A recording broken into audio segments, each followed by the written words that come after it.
around Fiji and the world, we welcome you to this special live broadcast.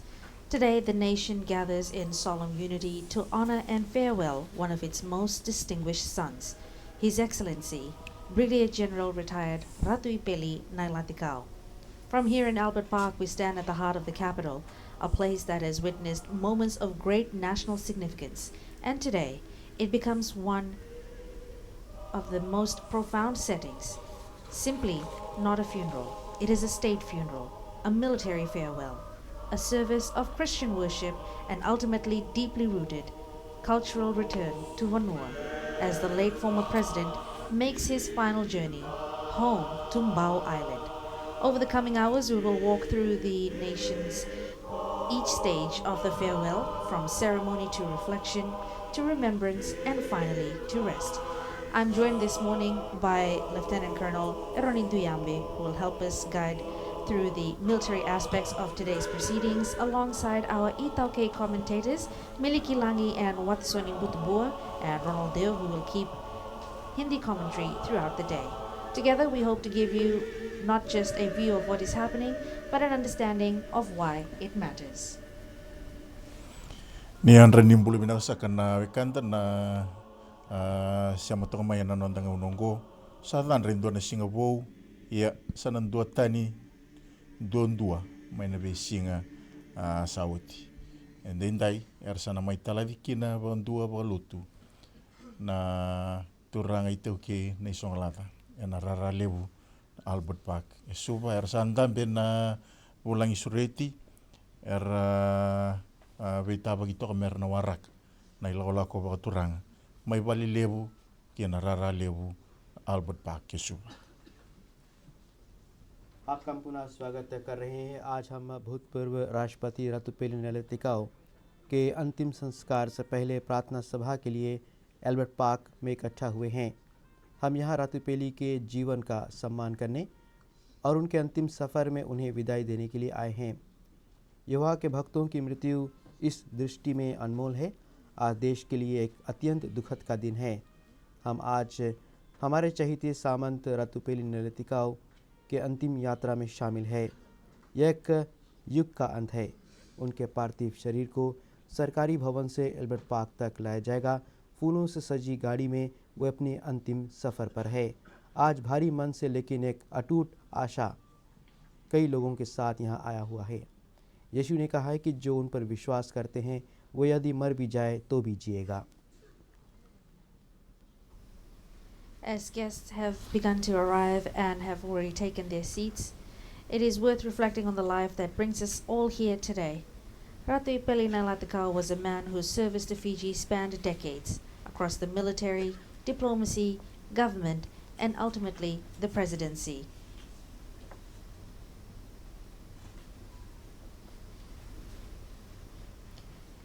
We see now before us at State House the military outfit that is now ready and waiting to take the casket of the late Ratu Epeli Nailatikau over to Albert Park in Suva for the state's farewell.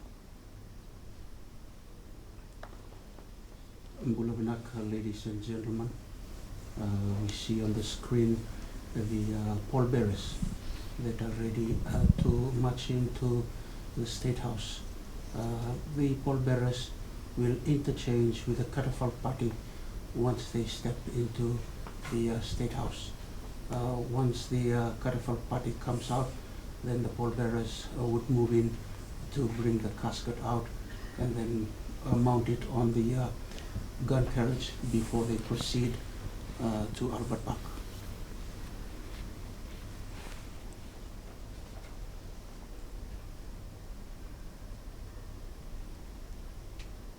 From his early days in the Republic of Fiji military forces to his leadership roles in cabinet and later as president of the Republic, Ratu Epeli Nailatikau's life was one defined by duty. But beyond the titles and the office, there was something deeper. He was a chief of Mbau, a man shaped by the Vanua, by tradition, by a lineage that carries immense weight in Fiji's history. And so today, what we will witness is not just the closing of a public chapter, but the completion of a journey that connect service, faith, and identity.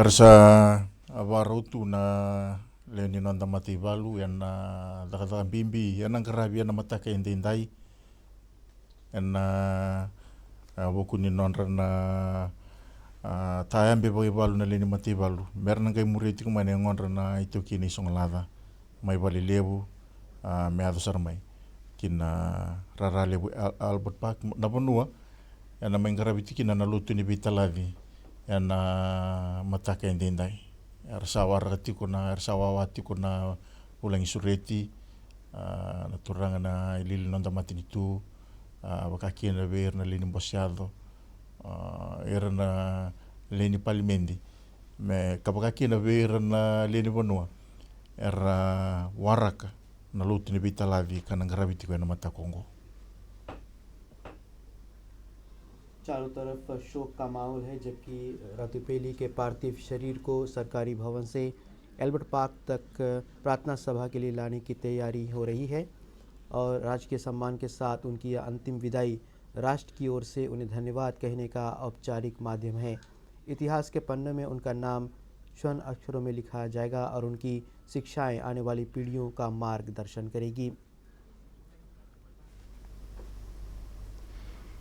As we look across Albert Park this morning, there is already a quiet sense of reverence that's settling in.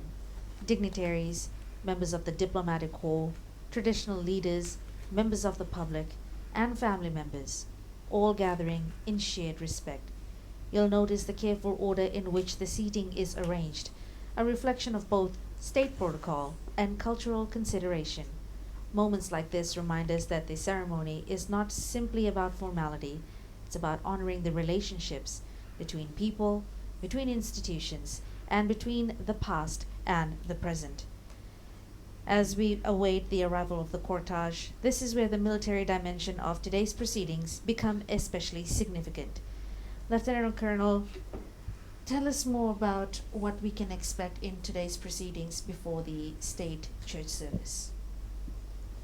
As I've mentioned earlier, the pallbearers would be marching in anytime soon, relieving the catafalque party. As the catafalque party marches out, so will the pallbearers take post and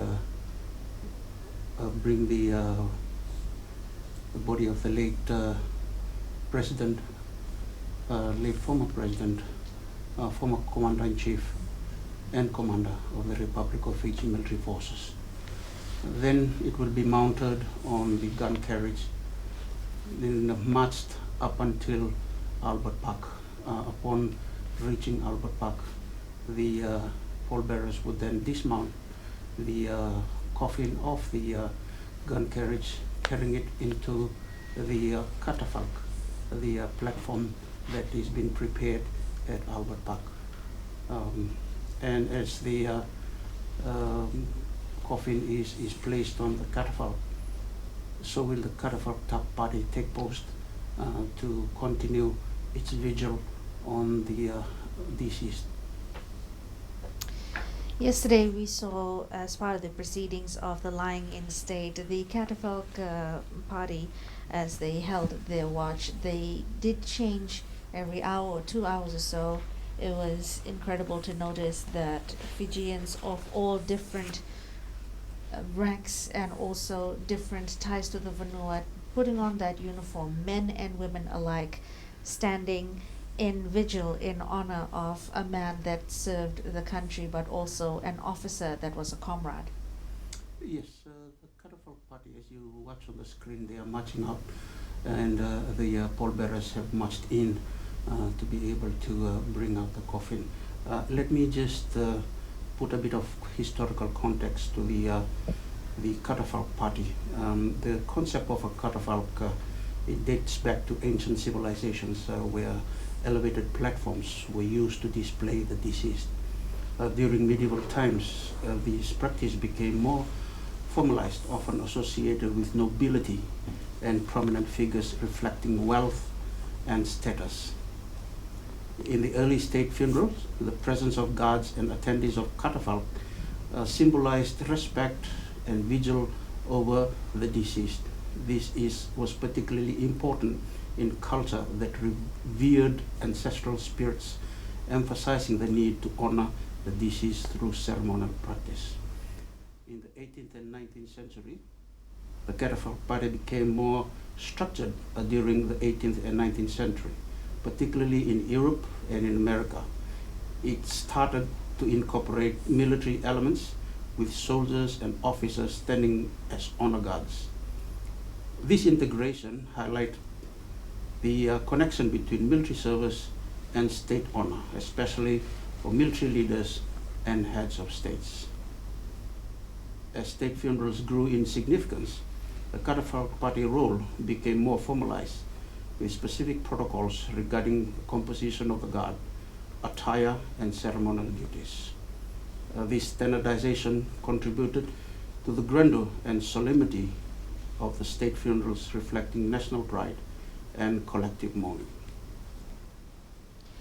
We just witnessed while you were speaking the RFMF band that's still going to be continuing with escorting the casket of the late president to Albert Park.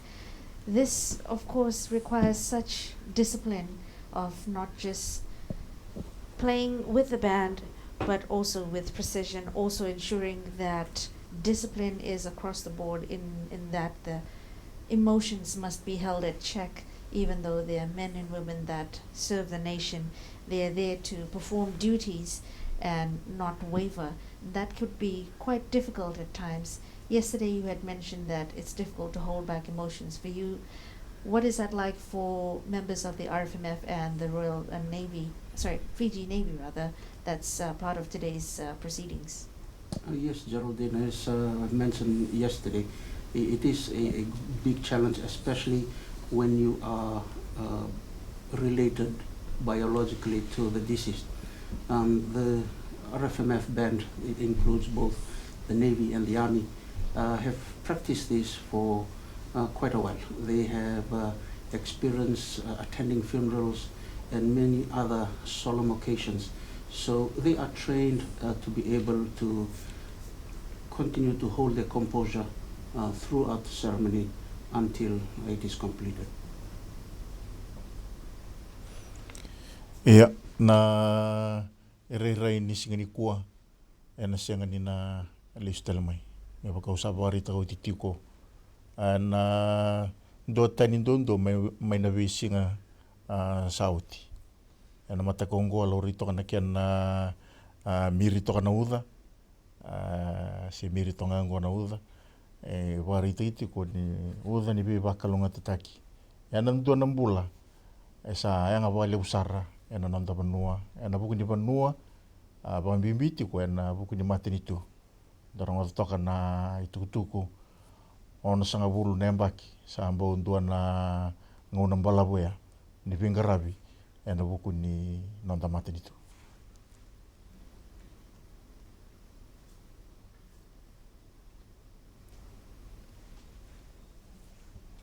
वातावरण में एक अजीब सी खामोशी और गौरव भर रही है। यह एक सम्मान उस सर्वोच्च बलिदान के लिए है जो भूतपूर्व राष्ट्रपति रातू एपेली नैलातिकाउ ने एक राष्ट्र को अर्पित किया है। और आज एक महान आत्मा ने अपनी सांसारिक यात्रा पूरी करके मोक्ष की ओर अपनी यात्रा शुरू की है। भूतपूर्व राष्ट्रपति रातू एपेली नैलातिकाउ का जीवन सादगी और उच्च विचारों का प्रतीक था। उनके चले जाने से राजनीतिक और सामाजिक क्षेत्र में जो खालीपन पैदा हुआ है उसे कभी भरा नहीं जा सकेगा।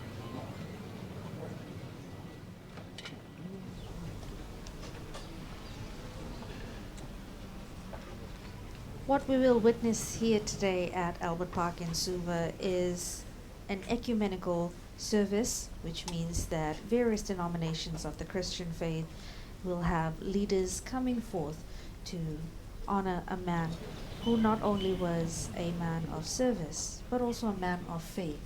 Within the armed forces, Lieutenant Colonel, this is also prioritized quite often given the nature of the work that the brave men and women carry out. Isn't that right? Yes, it is of great importance.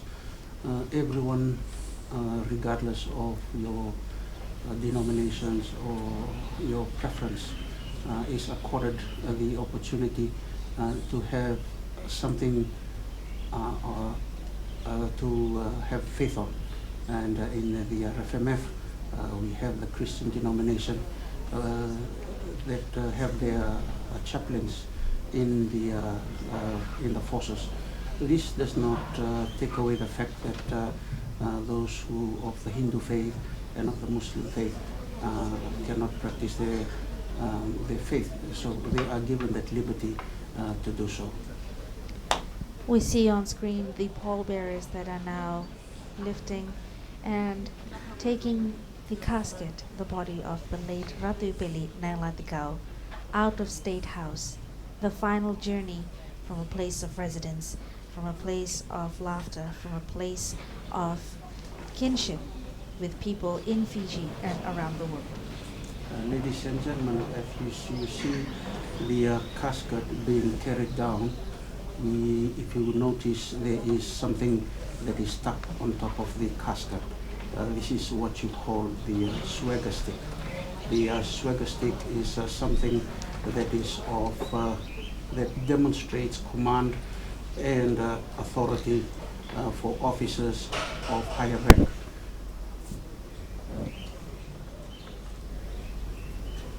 The use of the swagger stick is believed to have originated in the British Army in late 1800s, stemming from the need for officers to visibly project authority and confidence.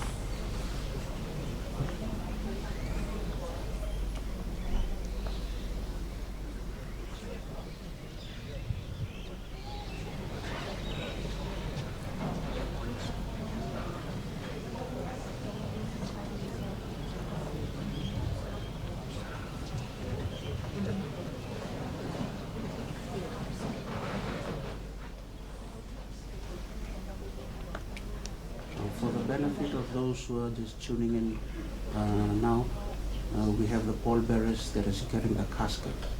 The composition of the pallbearers is determined by several factors. In terms of the height, they need to be of the same height.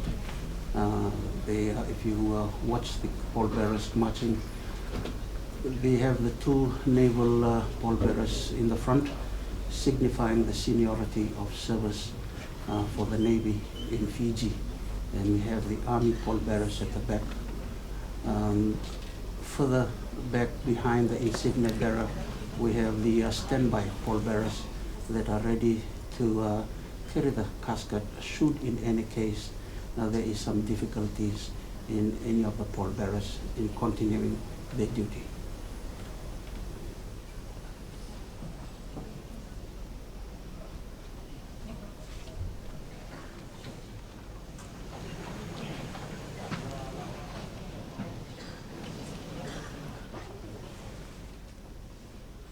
Directly behind the pallbearers, we have the funeral sergeant major, and also behind him we have the insignia bearer.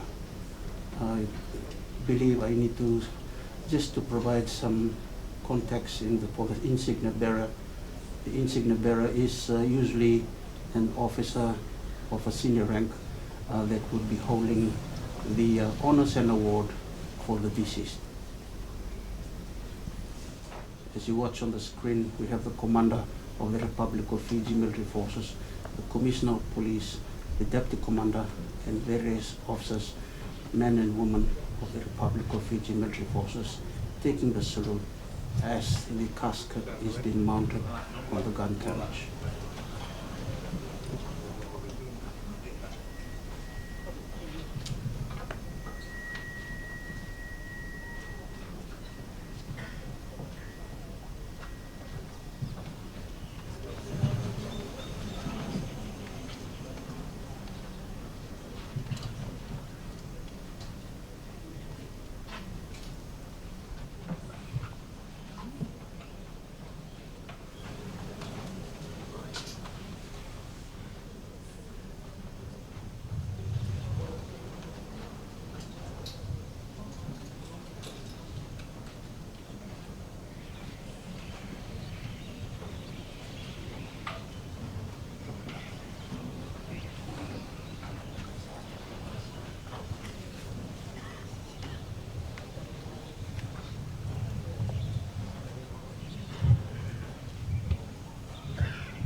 OG.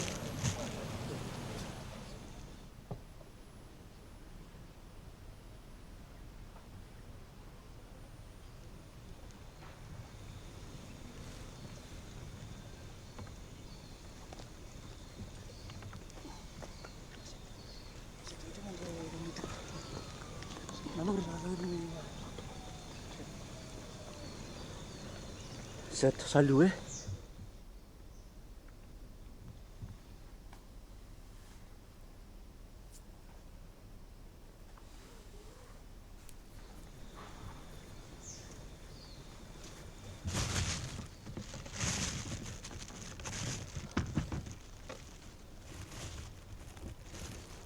As we await the arrival of the casket, part of the cortege that will be received at Albert Park in Suva, you'll see that the heavens have opened up, an outpouring of grief, of sadness, as the nation mourns the loss of a man, a statesman, a diplomat, a serviceman, but also a father, a husband, a grandfather, a family man.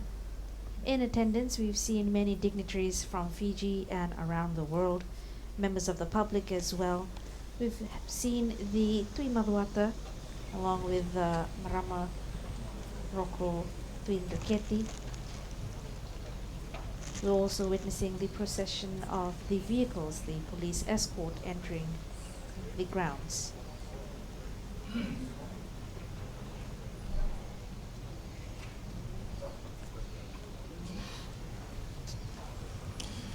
Dasa sarabutingan na bikas ato toka yan mataka hindi inday. Sarana bukara umbita po ando may na sesara nambita po ando may na itiku ay paliliw na turangan na ito kini songlad. Ani uti ni ngauna. Doon ang ngauna ara daw laki bengkarabi tu kina. En ngauna ni nonra bengkarabi yan itutu wa prestindi. Ni nantapan ko sa nabiwan do may na ilaw ko ba turanga kinarara lewo yan na Albert Park ni ber ni gele ki bada barisar na kana bingkarat en bosukan gele en yan yon umbaw na non riti ko na buni balu turanga bale na buni balu na tikamba. पूरा देश आज उस नेता को मौन सलामी दे रहा है जो सीमाओं से ऊपर उठकर हर नागरिक के जीवन को छूती है। यह क्षति व्यक्तिगत नहीं बल्कि हजारों फिजी वासियों का सामूहिक शोक है। अभी आपने देखा कि उनके जो पार्थिव शरीर है उनको सरकारी भवन से निकालकर अब एल्बर्ट पार्क की ओर ले जाया जा रहा है। सरकारी भवन ऐसा स्थान है जहां पर जब वे राष्ट्रपति थे तो उसी में रहा करते थे और एक रात वहां पर बिताने के बाद अब उनके जो पार्थिव शरीर स्वच्छता सर्विस के लिए एल्बर्ट पार्क लाया जा रहा है।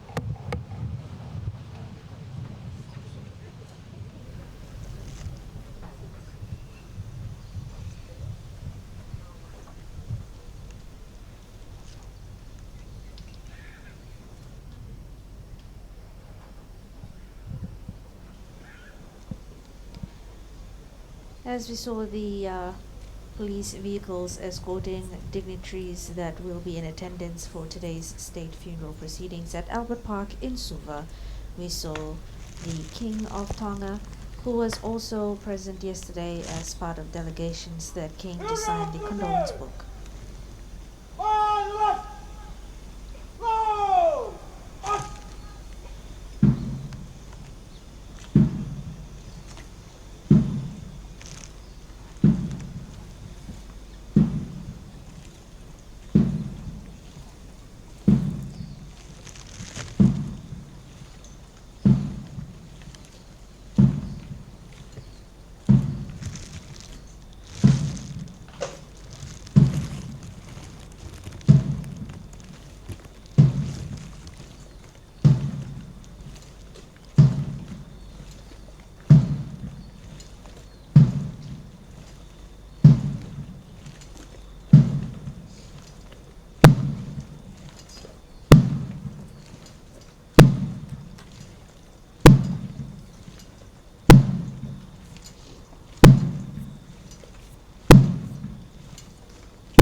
We have now reached the time as the cortege has already departed State House and it's en route to Albert Park in Suva.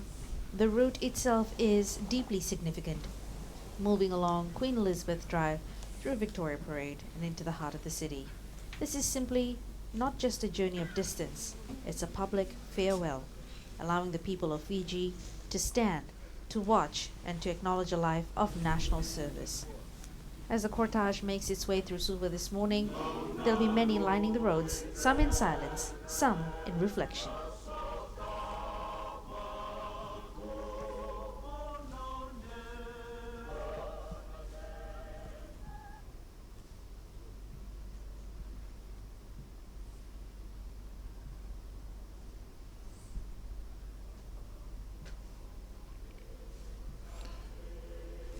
Sa mbimbiu mai na ilawalako o waturanga. Kena sa mbimbiu wando mai na itukitu e bali lebu. Nonda sa taambe waibalu tiku mai na lini mate balu. Karamuri tiku ni na ngonra na turanga itau ke na isongalada. Mai bali lebu. Ngoli sungu mai kina Victoria Parade. Meang ngoli sarayani kina rarale na Albert Park na Vanua. Arsa wawato kina na bulangi sureti. Yan na buku ni lutu ni bitalavi. Yan na matakongo. Arsa ya sar talanga mai na turangan bale na presidente ni nanda Vanua. Saraya sar talanga mai na turanga tuitonga. Kabakaki na vera keve era sureti era bulangi sureti. Arsanta me wawa toka merna waraka na kena atu tiani na ngonra na itu ki ni songalafa.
Majesty, King of God, Royal Tonga,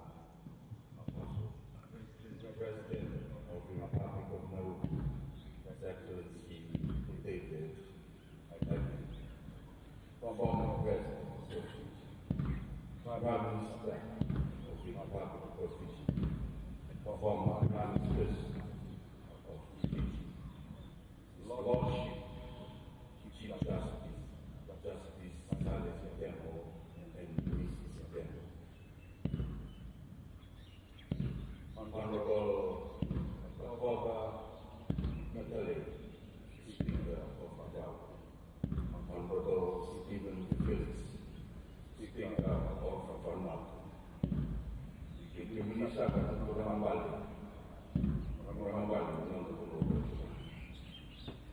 Cabinet Ministers, Assistant Ministers, and members of Parliament, Dean of the Diplomatic Corps, Your Excellency, the member of the Diplomatic Corps, Archbishop, Catholic Church, His Grace, the King Salvador, the Vicar General of the Anglican Church, Reverend Oris the President of the Methodist Church, the BC, Reverend Dr. C.P.C.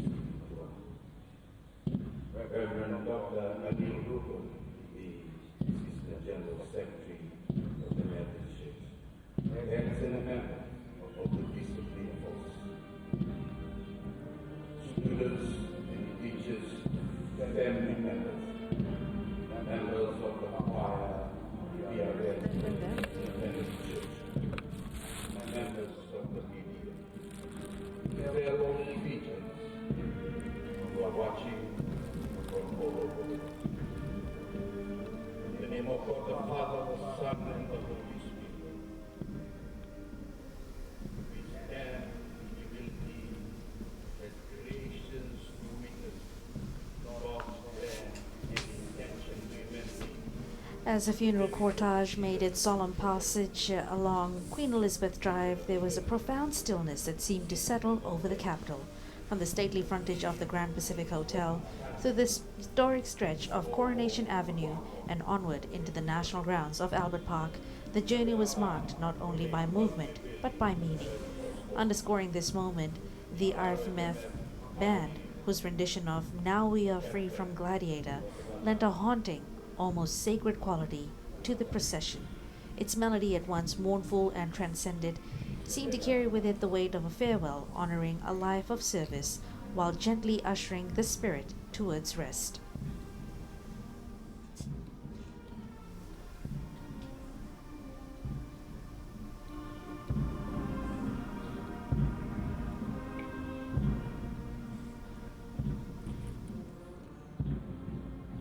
Mundi na korliwo Suva na non rasa ngolmai na ilola ko boturanga na ngonra na itu kini songalava era tayang batakati umay na matibol non tabanua may balilevu na mata ni hotel ni GPH na mata ni balnimbo selawa dona bunu era rabing karabisar telangaki na namdona ngauna era speaker ni bos ni parlimendi may natutu ni rara kabondo dor may kinalama ni rara na bata rutaki merasa na may dawo ngalung ko tukina ni berni nang kay ko na lutu di bitalavi na mata kongo.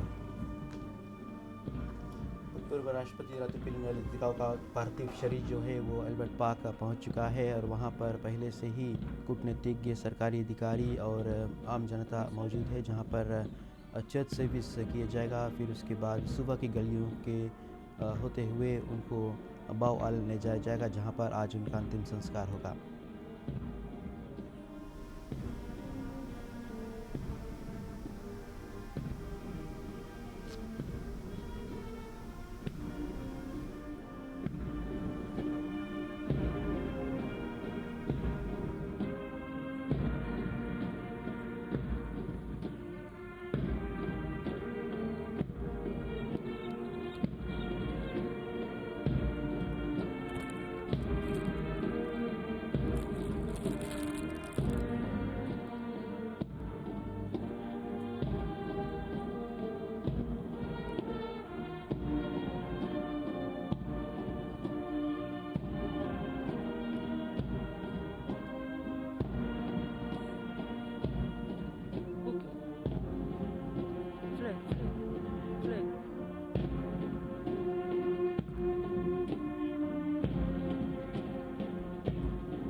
As the casket has now reached the Vata Vata, this marks a deeply symbolic threshold. Here, the military and the nation meet in a moment of unity. Soon, the national anthem will be played, a reminder that this farewell is not only personal but national.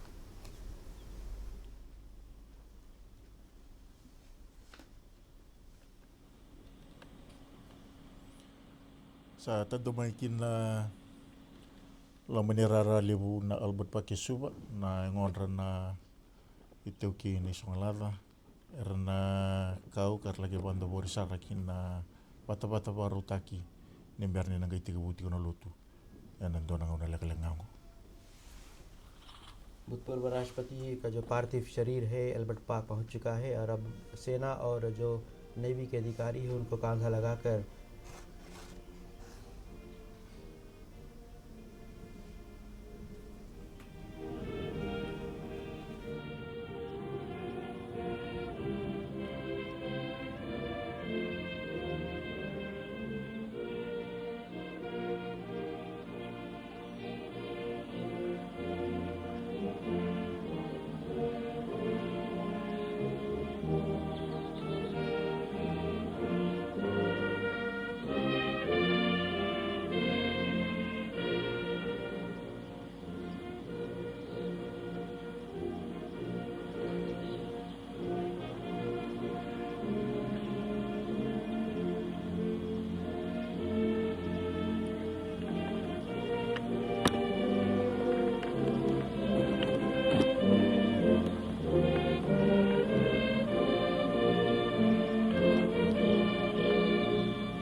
As the cortege has reached Albert Park and the casket has been placed on the Vatavata, we now witness the immediate family of the late Ratu Epeli Nailatikau making its way to be seated.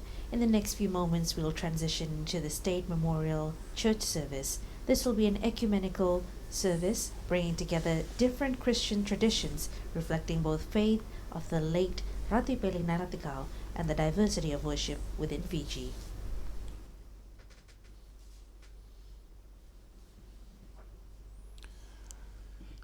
Rasa lutu mai na wabali mai na isong lava en karamuri sa kating mai na ilaw baturang na ngwanra na ito ki na isong lava merna laki imdabe ana puna barutaki nimberni nang kai tiga buti kuna lutu ni bitalali en mata Kongo. भूतपूर्व राष्ट्रपति रातू एपेली नैलातिकाउ जी का जो पार्थिव शरीर है Albert park के बीचों बीच रखा गया है और उनके चाहने वाले, उनकी पत्नी और उनके बच्चे आप ग्राउंड पे पहुंच चुके हैं। साथ में जो प्रधानमंत्री है और सरकारी अधिकारियों के साथ कूटनीतिज्ञ भी इस सर्विस में भाग ले रहे हैं।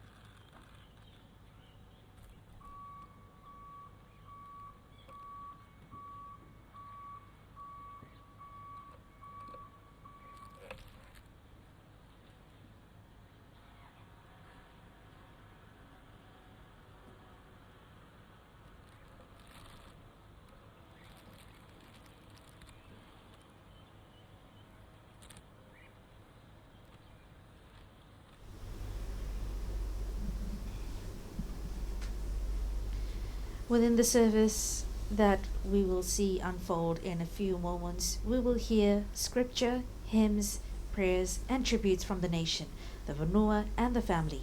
Each of these elements will help tell the story of a life, not just in achievements, but in meaning.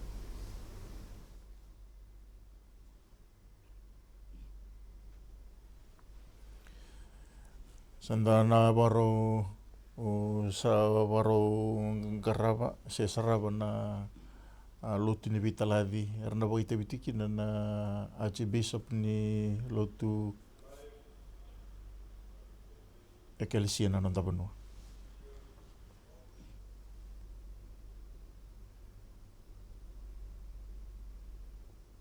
Of eternal life. Come, blessed of my Father.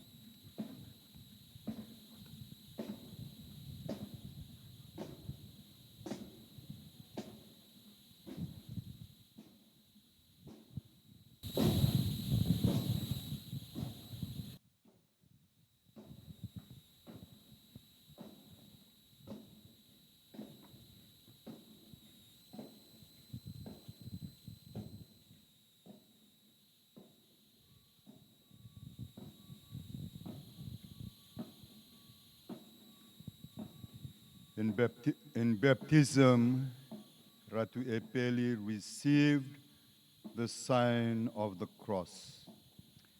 He now shared in Christ's victory over sin and death.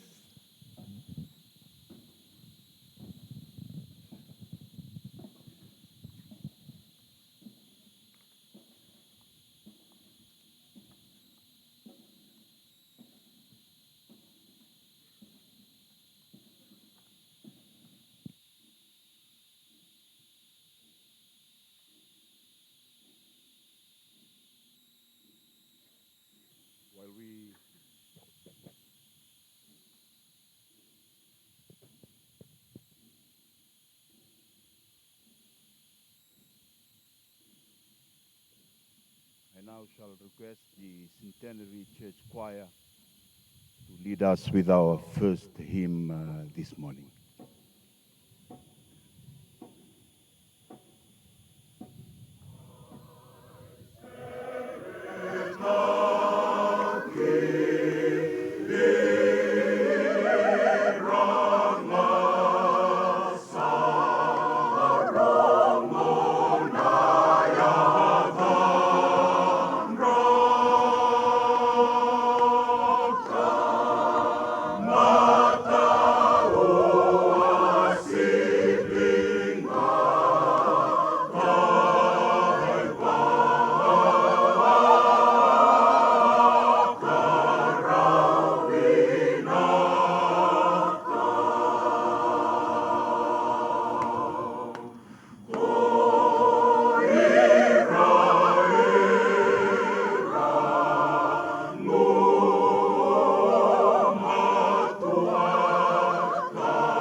Please be seated.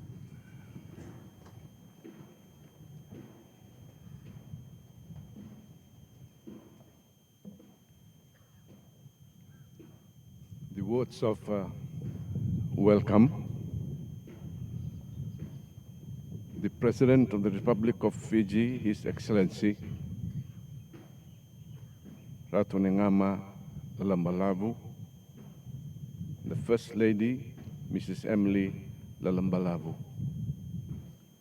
His Majesty the King of Tonga, the Royal Tonga household,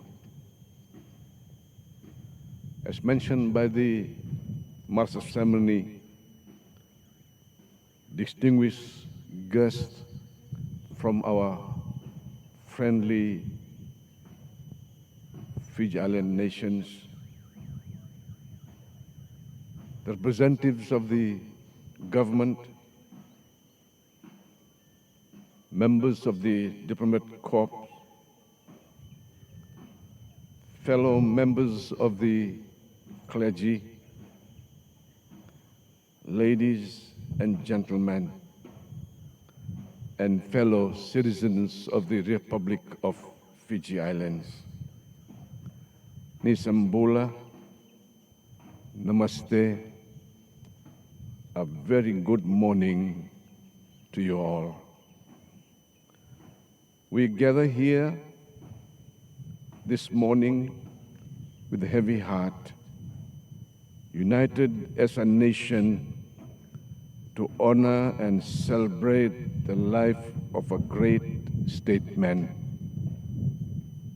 Yes, Ratu Epeli Nailatikau, who dedicated his entire life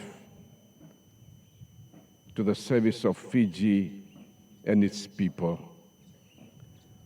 On behalf of the organizing committee and the people of the Fiji Island, I stand and extend a warm, respectful welcome to each and every one of you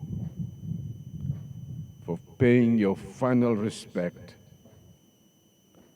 Today is a moment of reflection, remembrance,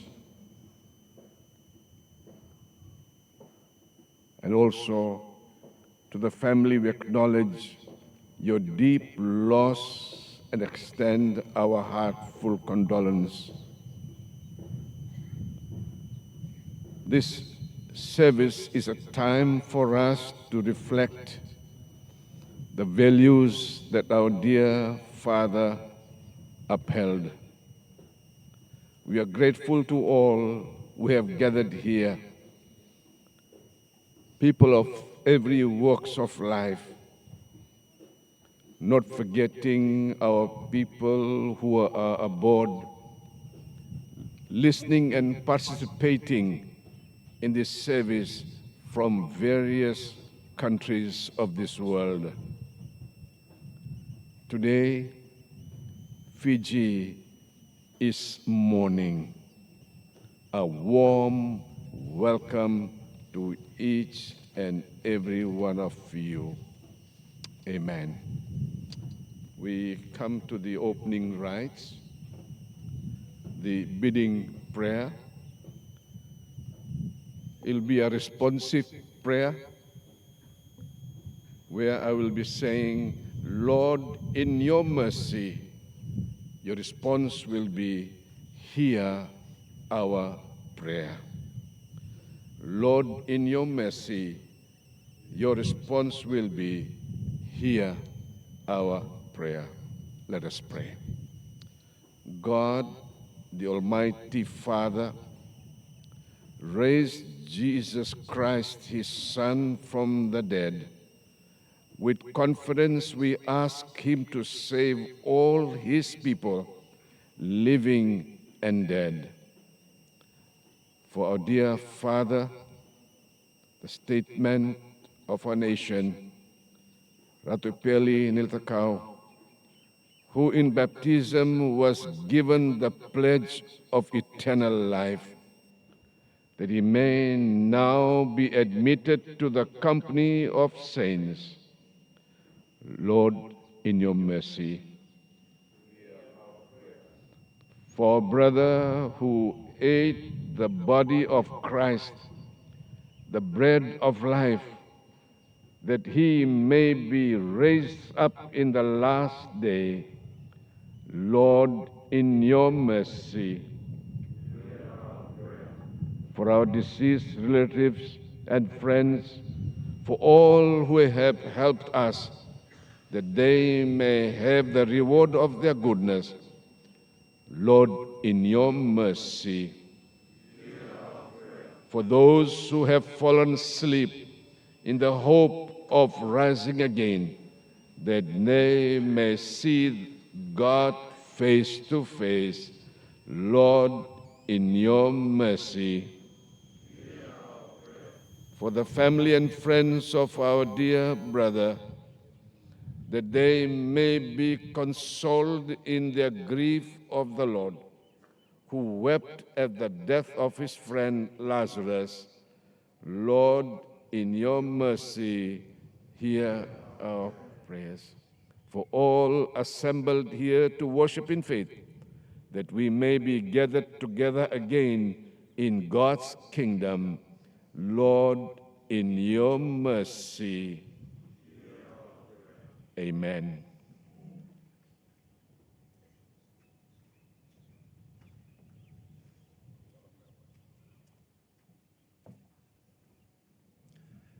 In the beginning was the Word, and the Word was with God, and the Word was God. For we are created by the Word, for His Word we are sustained. For the liturgy of the Word focuses on the Scriptures and reflection on the life of Ratu Epeli Nailatikau.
First reading this morning is taken from the book of Sirach, chapter 2, verse 1 to 9.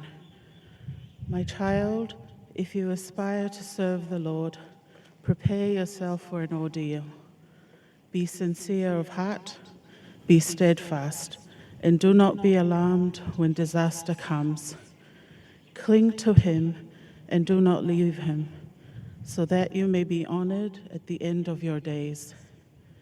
Whatever happens to you, accept it, and in the uncertainties of your humble state, be patient, since gold is tested in the fire, and the chosen in the furnace of humiliation.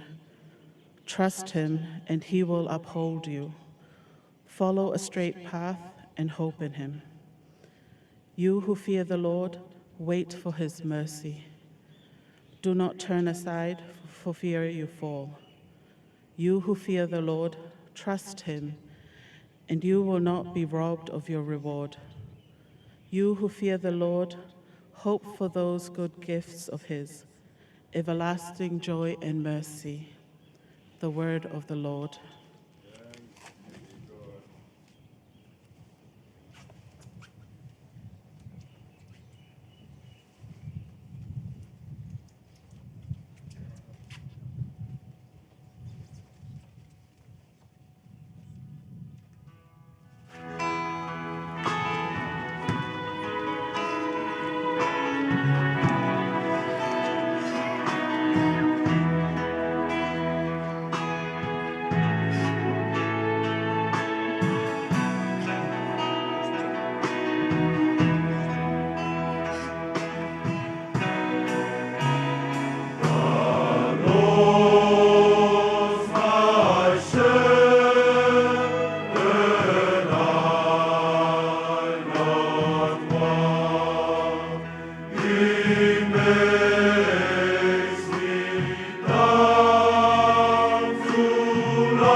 Second reading, Timothy chapter 4, verses 6 to 8. As for me, my life is already being poured away as a libation, and the time has come for me to depart. I have fought the good fight to the end. I have run the race to the finish. I have kept the faith. All there is to come for me. Now is the crown of uprightness, which the Lord, the upright judge, will give to me on that day. And not only to me, but to all those who have longed for his appearing. The word of the Lord.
Gospel according to St. Mark, chapter 10, beginning at verse 41 to 45.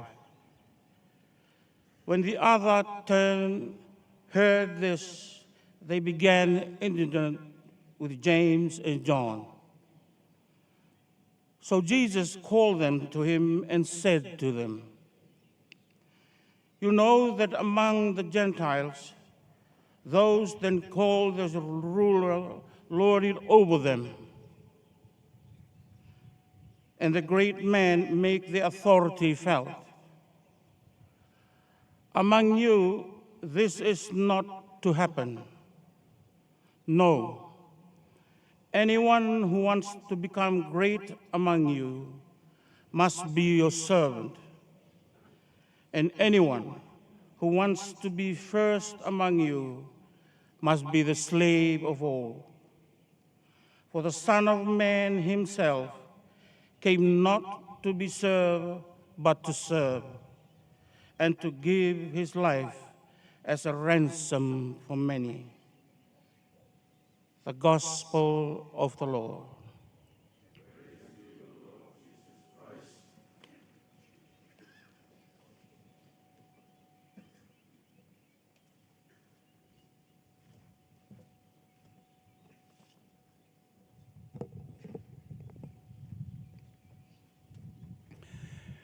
Dear brothers and sisters in Christ, and dear friends from other religions that are joining on this state ecumenical funeral, dear members of the Nailatikau family, and dear people of Fiji, we gather today with hearts that are heavy, yet lifted by a hope.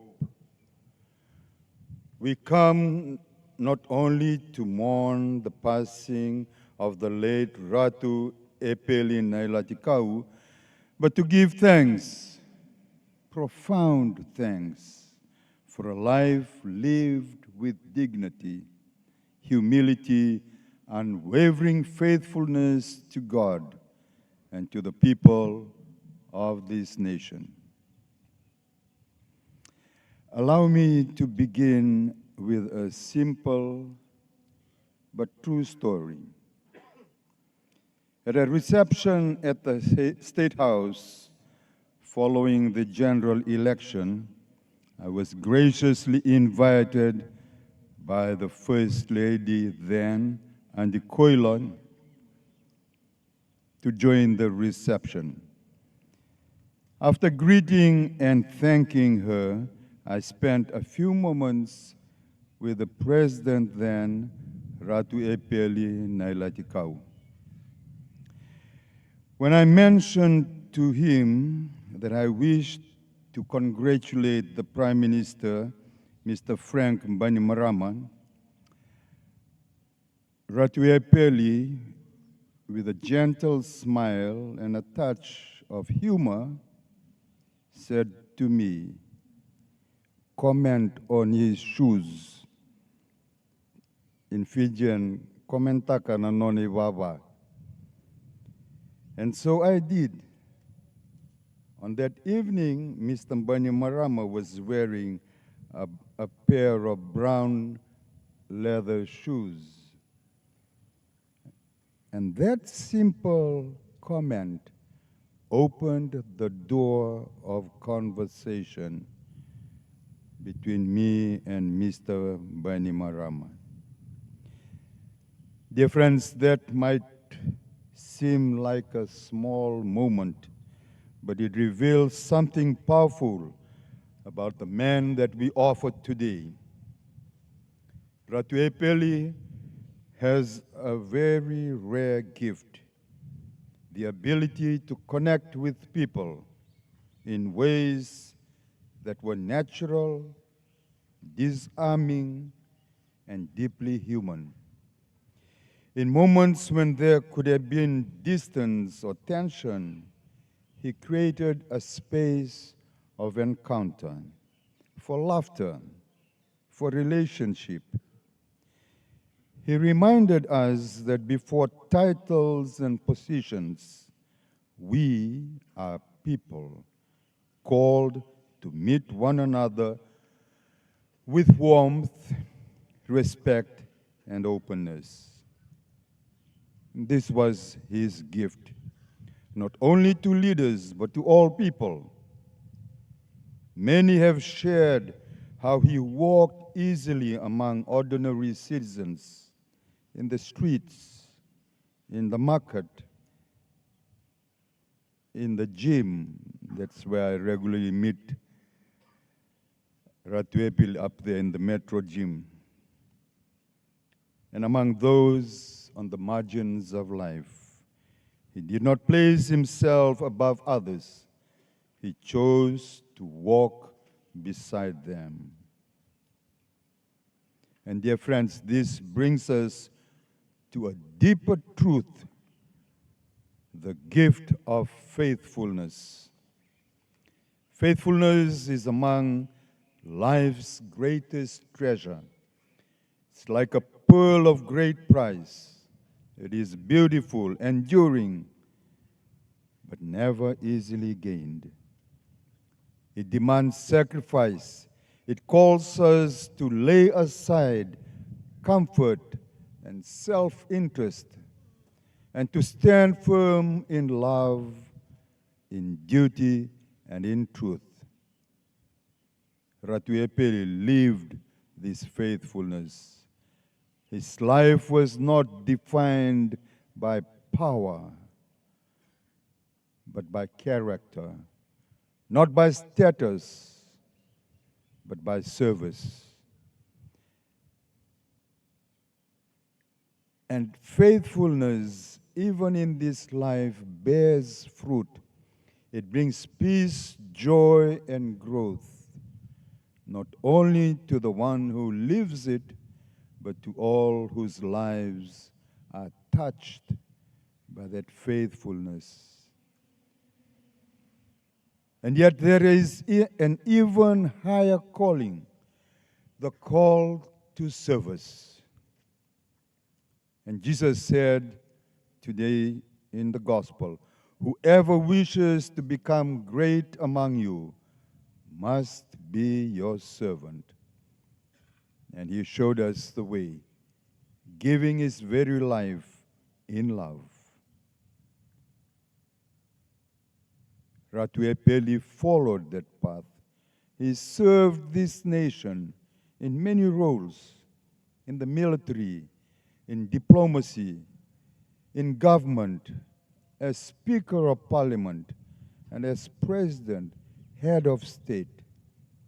Yet in every role, he remained first and foremost a servant. One moment of his service shines with particular clarity.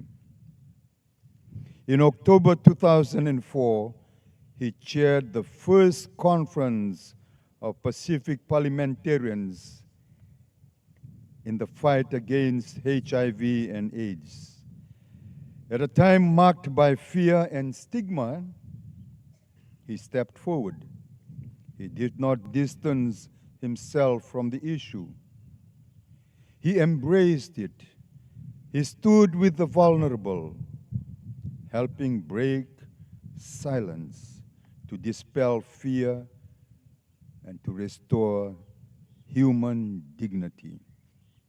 Dear friends, this is true leadership.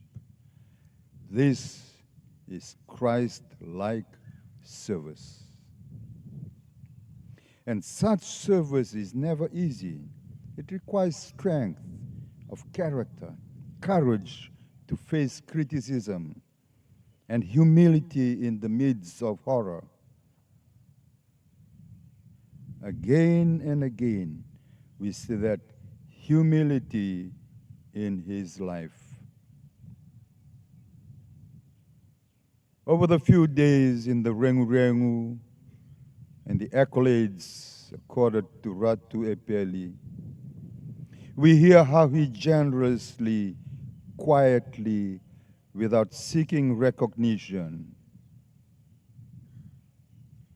in market, on the street, in gatherings, in the church, he was present simply as one among many. in a church gathering at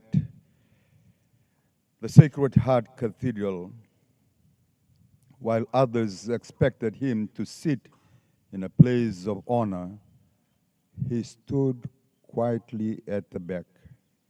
Even when invited several times to move forward, he simply said, "I'm fine here." Dear friends, that is the measure of this man, one who did not need recognition to be great, because his greatness was already revealed in how he lived. My dear friends, our lives are not our own. They are given to be shared. Life shines brightest when it is lived in the service of others. Service, in its truest form, is love made visible. And those who live such lives are truly blessed. They know a deep joy in this world, as we see in the face and the smiles of Ratu Epeli, and they are promised eternal glory in the life to come. And so today, dear friends, even in our sorrow, we hold fast to hope. For we believe that Ratu Epeli can now say, as Christ said, "I have finished the work you gave me to do."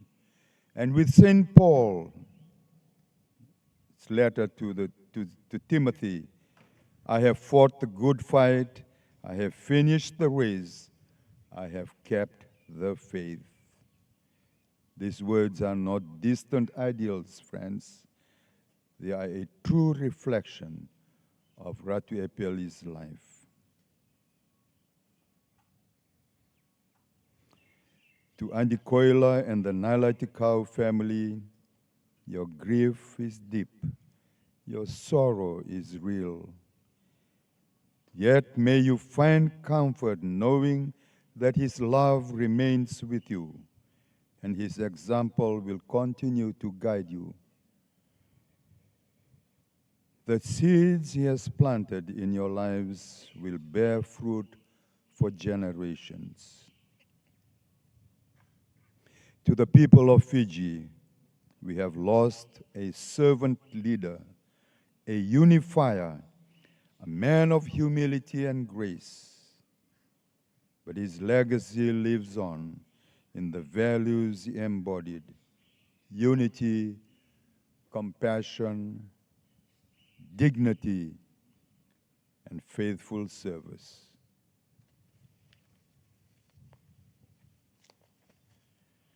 And to all of us, let us honor him, not only with our words, but with our lives. Let us choose kindness over division, service over self, and faithfulness in whatever calling God has entrusted to us. Ratu Epeli, vinakapakalevu for your service to this nation and to humanity. Go now in peace and receive the salu of righteousness prepared for you by God.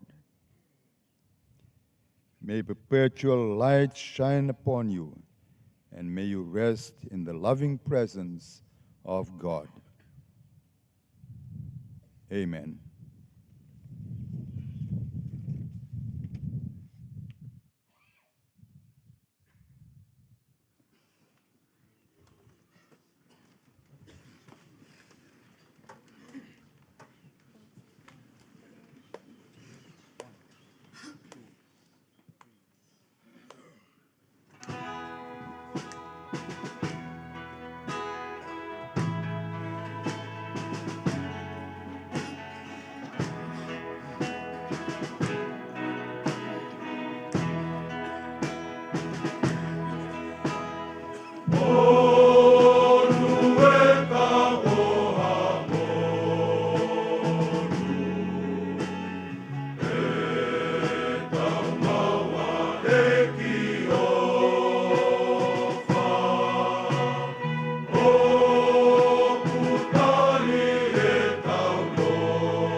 Ina vole bune serre.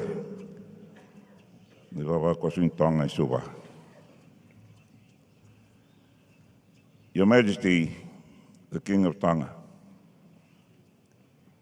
the Prime Minister of the Kingdom of Tonga, the Honourable Lord Whakawhenua, Honourable Members of Parliament and Cabinet Ministers, Your Excellencies, members of the Diplomatic Corps, chiefs and members, the Matantuwa Turanga, Wawanua, Kumbuna, Burmasanga, Kenatawat. The clergies assembled here today, the family of the late Ratu Epeli Nailatikau, distinguished guests, ladies and gentlemen, citizens and friends of Fiji. I stand here on behalf of His Excellency, the President of the Republic of Fiji, the government, and the people of Fiji. In Ecclesiastes, you find the wisest man who ever lived talk about the changing of times and seasons, words which are often spoken at memorial services such as this. And I quote, "A time to be born and a time to die, a time to weep and a time to laugh." End quote. Today marks for us a changing of the seasons as we gather solemnly to honor the life and legacy and farewell a gentleman, a distinguished leader, a chief, a soldier, a diplomat, a mentor, a husband, and a father. The late former President, His Excellency Ratu Epeli Nailatikau, was one who was proud of his heritage and his nation, carrying its noble banner blue to the very end.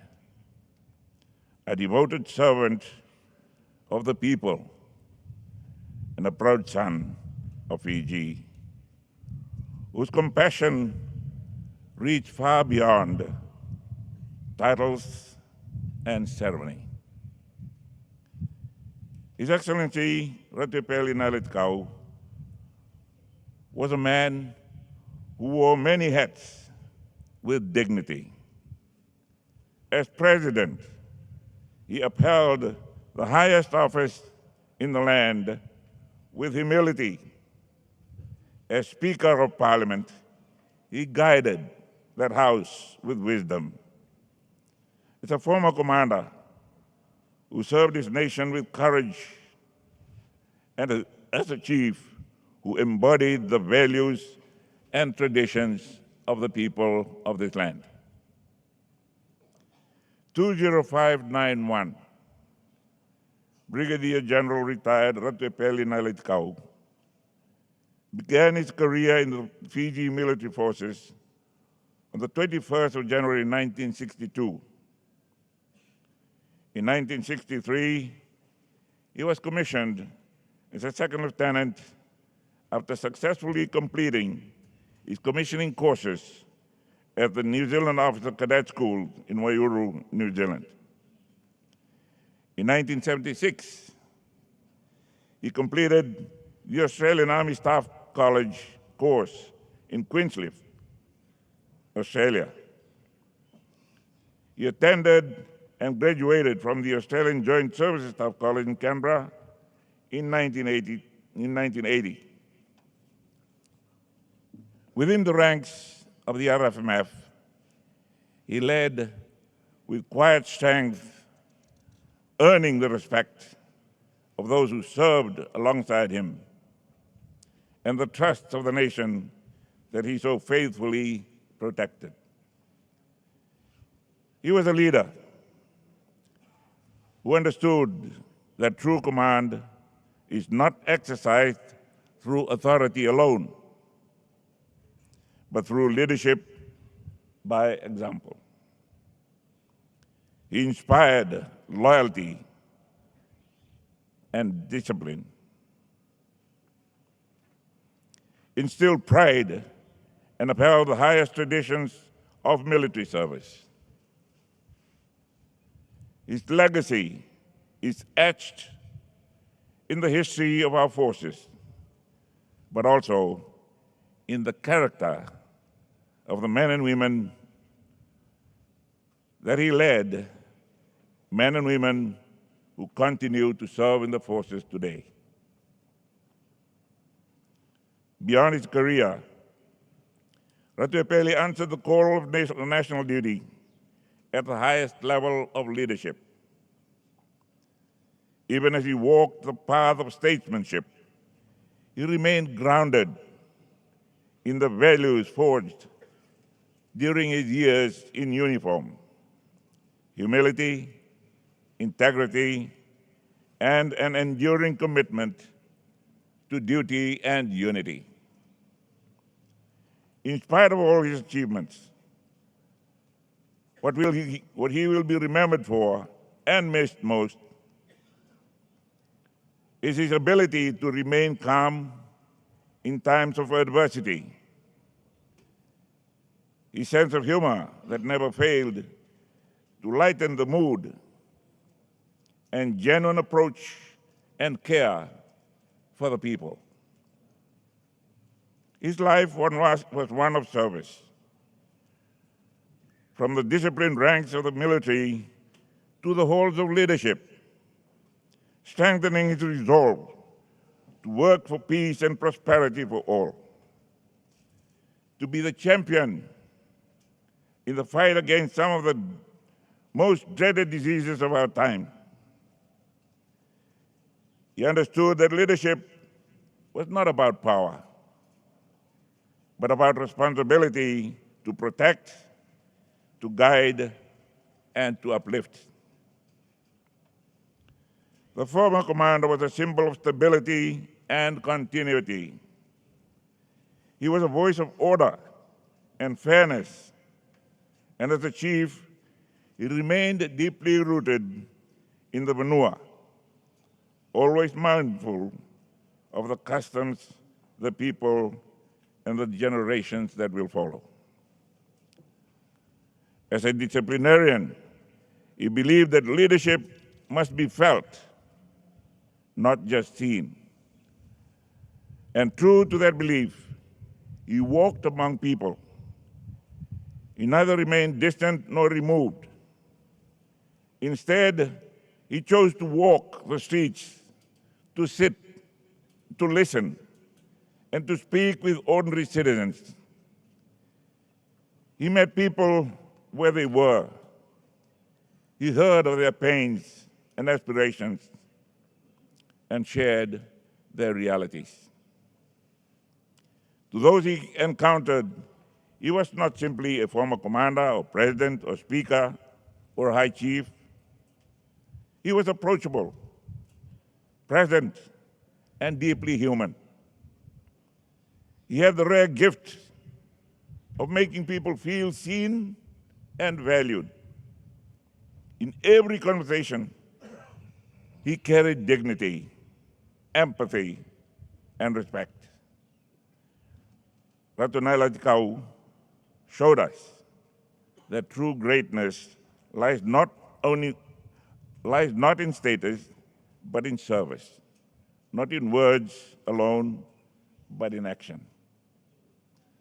The late Brigadier General retired Ratu Epeli Nailatikau embarked for peacekeeping mission in the United Nations Interim Forces in Lebanon on the 16th of June, 1978. the first time Fiji entered into international peacekeeping operations. He was the first commanding officer of the 1st Battalion of the Fiji Infantry Regiment in Unifil and completed his tour of duty on the 10th of July 1979. He continued to serve as senior plans officer at Unifil headquarters in Nakura, Lebanon. His whole military career spanned a period of 20 years, and he held appointments locally and overseas. He trained widely as a soldier, as an officer in Australia and New Zealand. In 1966, he was seconded to the 1st Battalion of the Royal New Zealand Infantry Regiment, serving in Borneo during the Indonesian confrontation. He rose steadily through the ranks and was appointed the RFMF Chief of Staff from 1981 to 1982, and then promoted Colonel and appointed Commander in 1982. He served as Commander until 14th May 1987. He was promoted to the rank of Brigadier General in 1986. He retired on the 1st of October 1987, as was finally discharged from the RFF on the 19th of February 1988. We're gathered here to pay our respects to a distinguished son of Fiji, a soldier, a statesman, a diplomat, and a friend. We extend our condolences to his widow, Andi Koila Nailatikau, his son, Ratu Kamisese, and daughter, Andilitia. During his time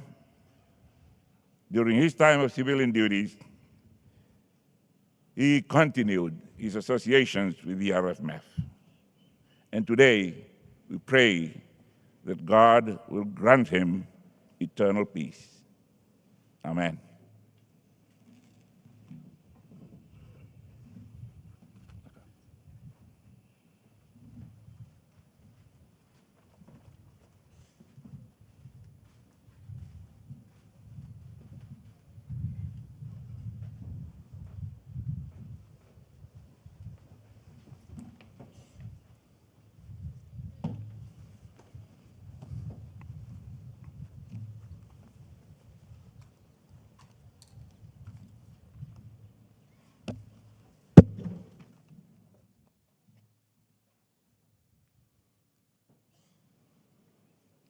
Osaka.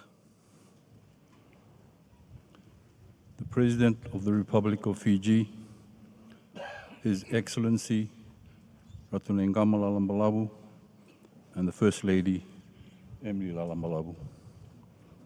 His Majesty the King of Tonga, the Royal Tonga Household, President of the Republic of Nauru, His Excellency David Ardang, former Presidents of Fiji, Prime Minister of the Republic of Fiji, former Prime Ministers of Fiji, His Lordship the Chief Justice Alesi Temo and Mrs. Temo, Speaker Tuvalu, Honorable Iakomba Italei, Speaker Vanuatu, Honorable Stephen Felix, Kemenina Turangani Vanua, Cabinet Ministers, Assistant Ministers, and Members of Parliament,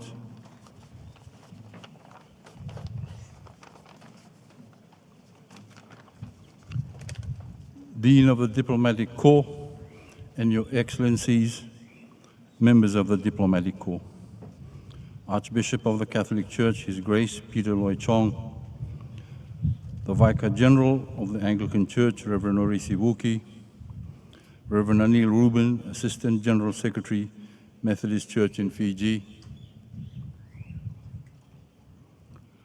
heads and members of the disciplined forces, school students and teachers, family members, members of the choir, PRC and Centenary Choir, members of the media, and fellow Fijians.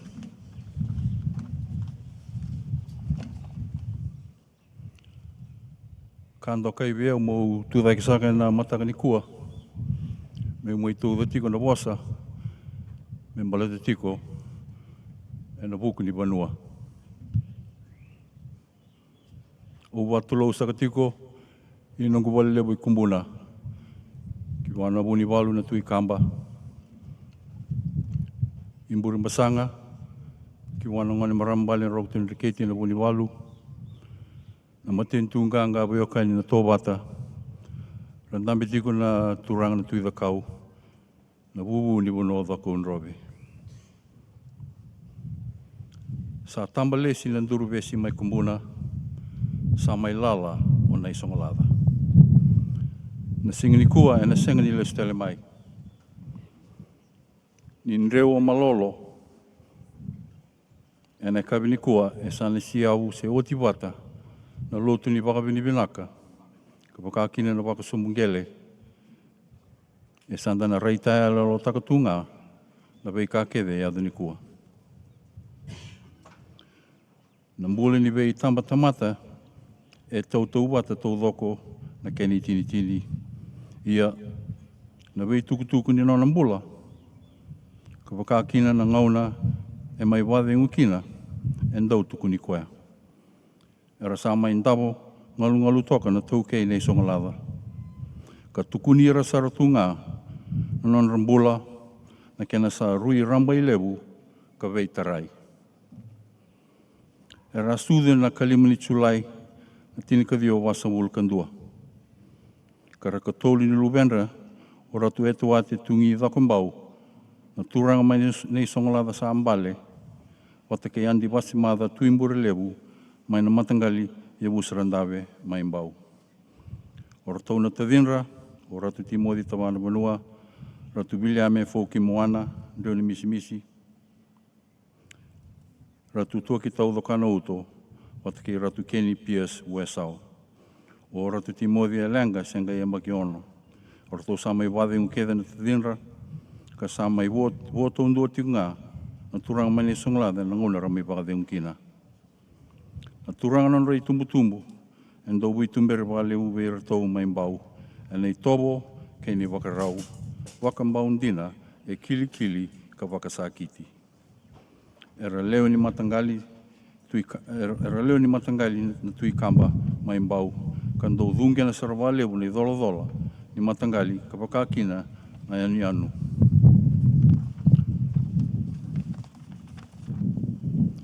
Marama tumbu nei ratu e tuate, tui bonobo o dhakambau, o andilitia dhakambau. Kandau kilai tunga me o andi. Nei tumbu turanga nei andi dhakambau, o ratu Timodi tawana banua, nei kawani luwei ratu seru dhakambau. O ratu Timodi o tinra o tupou na marama ni tonga, matani singa. E tolu na luwen rau, o andilitia dhakambau, andi tiriana wui kamba, wata ke Ratu Epeli Nailatikau. O andi dhakambau o tina Ratu Peni tānoa, angara ni walu. O andi wui kamba, e ronge wei tori, wata ke Ratu Lutunau tui sawau, na rongo tuinriketi, kambasi ka kina, o Ratu Chochi Dhokana Uto, e ndau kilei tunga me ona wasa wandua. E susu tunga mai ne songalado o Ratu Chochi, me a dhoba ningai kauwaba nui rewa, e na tinika dio tolu sangabulu ka tolu. E mai lenga na marama tinanra, ka mai susungi ratunga o andi dhakambau. O Ratu Chochi na noroi tumbu turanga. O ro Lady Lalamara. Na rogo tuinriketi sa ambale aini. Ka kina o rote e mumu, ko sa toru tiguni tutu, wa rogo tuinriketi ana singani kua. Na isama I tonga matini singa ve ira na huwale wakatui e matata bila katu. Tui na ngono ea o King Tupou ne karua. E rawakalubeni kino andi dhakambau. Ka kuni taki mekini na turanga mani songlava. Sambale o Ratu Edward dhakambau. Ne tumbu turanga ne Ratu Epeli Nailatikau. E so soko bila kasarutunga na semunin rani vio kanyo ea. Kani ware tikingani tiko rawa. Ni kua, na tui mai tonga, ko King George Tupou nei kaono, ka kina, na ranandi, o na nasi pau. Na matabu wale wakaturanga mai nei songalava, endo kilai, na vei susu, na vei mararoi, na vei angini, se vei karoni, en dusi, na kakeve wakambau, kan dau tu takatu o Ratu Epeli. En duana ka e votu saranga mai wakalewa na mādaongo, o ea na kena ndua wata mai, na vei asana keve, me ramai lolosi takawata, na ololo ani rarawa, e sa solenga kota na buno kumbuna. E wakandei taki, ni sen dei tiku ngana na rani semli veokani. O we tauru talanga tiki ngongo na bukundra, na turanga na buni walu, mi wabi li binaka. Ira keda na vei asana, o koe ara ngole ani, mera mai tiko, me wasei na ololo ani rarawa. Sa mai mbalolo tiko ngā, ni waka nā nanu, na vei ka kewe tongai ka tukuni ka takitu, me mbaleta na nanrambula na turanga mai ni songalava. Ni sa kawe tiko na tauke ni mbula, na ndau ni vei mbuli, e na ndomorongo leu ka kaya ko tamata bilaka kandina, ko sandina e na vei kai vida ngā. O sa lesi ko mo lewa na vei kai wunga, thuru ki na marau ni nomu turanga. Na taukei nei songalava, e kilei tani, e na vengaravi mbaudho kona ka vevekia. E ngali waka wani mangi, ka veidhuru maki, na veibonu e so e rawata mbula kina.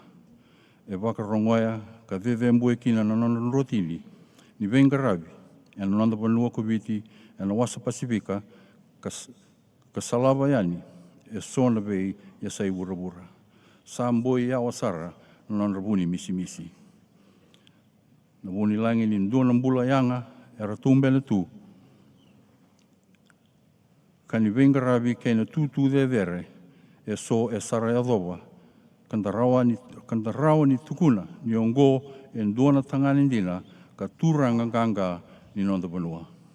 E na kune waka ia loka ni ndilio, me na dhandra tali mai e ndua na turanga, me waka tagira. E turanga dina, turanga ganga, turanga do wasa wakandandonu. Ongo e so ni waka rau, ni tiki ni nonda mbula, e na nonda kautira sombu mai, me rawai maluai ke na wei mata ke denga. E sana oti, na tumbale, e na soulani koro. Sana sengatali ni rongo na domo, ni sere ni sisili mai waina doi. Sana lala na wali ni veitau ose. Sana lala talanga na wali ni kari kotiku i muringoka. Awe waseanga wali lei ndona ndua rou vivola kai tisara ndini ni via waki tokana na roe mbaki ni mbula. A taronga na turanga mane songalava. Na vava na vuna ni ndole mbeti o sekina. Ni sa lebutu na nomu ni silini o wakai tutu rongo i viti kei wura ni turanga lebu o ni presidenti talanga angai na vanua ngori e sengi ni nonra vanua nonra vanua na sengi ni vaka ka senga talanga na nonra silini sa angai vango na nonra somo mai na turanga mai ni songalava au senga ni lakova na silini na vei tutu vere wakamaten tu wilikina na matai walu na presidenti na longu tutu wakavanua. E bunga na ngauna, endo kauta tani na longu binakata me au iau ngā wataki iau. E so na ngauna ondo binakata me mbiu watiki manta na vei tutu vere usai adova se rawata me umbau epeli mandanga. O wakambauta ni ongo le waratingindina ni turanga enda mai talava tiko na mataka ni kua. Keni o te o tinga na dona songo avaka mai ni anu. Ena vida nemba ki saoti Rangole talaga na turang mani song lava. Ang sa release may kina robon da batamay. Bat kain dot and don the robo. Rosaya the mai tai in andabe sa turang sarana turang mani song lava. Ke pakai binaka me ona ngole ba dava. Sa ona bondo masisanga. Sa mai mendoro ngole bat. Rosa ngole bat tigani sa saya do mbeka I nandali sa tarosar na turang mani song lava. Ungon ni bei. Ungon ni sakan ni nabuni mo na may berat. Ungon ni sakan nabuni mo. So din dia bale lai sa taro may na turang mani song lava. May berat ha. Sa anden rituan ni langon mo. Sa anden rituan ni sa loko batan ni kena bida ni wasan ni biba kolong attack. Ang iba madal ta kasaro ko na sema. Mole timbau ke berat. Sa royado no sorry atu na sarwangoka na dorbungo mesa sumbunga ngai tuna senga ono liba sumbori ke sa rival mbate mbau ni senga vandua nin ruka be berata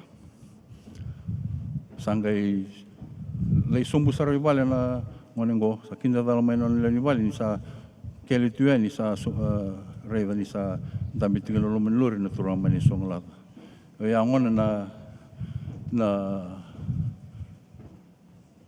matanggali warau tiko bana turang ongo rau tunga turang do siro wande takatunga na biokani lima tiko mai ndo tunga kinong kita belaka membale tunga na non rambulan turang mane songlava o sana bosar do tal tunga no kita bi metumoni no bosa na matangani kuwa no bosa tiko ba peretania.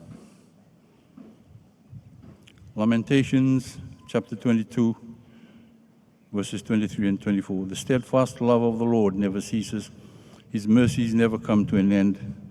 They are new every morning. Great is your faithfulness. The Lord is my portion, says my soul. Therefore I will hope in him. I stand before you today, the representative of a family in grief, in a country in mourning. As we mourn and grieve the loss of the Turang Mane Songlava, we thank the Lord that in him there is still hope, as he is the author and perfecter of our faith. Every man's life ends the same way. It is only the details of how he lived and how he died that distinguish one man from another. Ratu Epeli Nailatikau was one such man. What message then can I give as a close relative who is almost 17 years younger and even less of his stature, complemented by his considerable accomplishments as a matter of public record? It is a more remarkable tribute to him than I can ever hope to offer him today. We are all united in our desire to pay our respects to the late Turang Mane Songlava, but rather in our need to do so. For such was his extraordinary appeal that the thousands of people taking part in this service via television and radio who never actually met him feel that they too have lost someone close to them. A typical reflection of the person that he was. He was born on the 5th of July 1941 in Suva.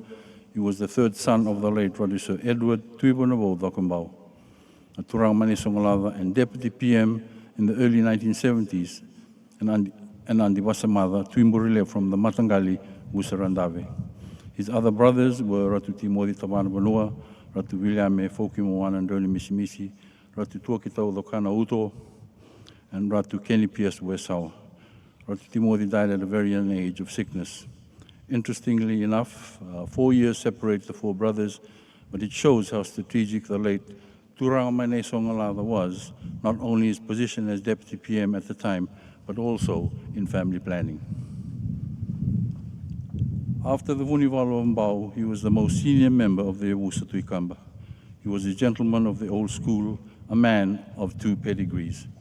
Following his education, first at the Mbau District School and later at the Levuka Public School, he then proceeded to Vulinitu or QVS.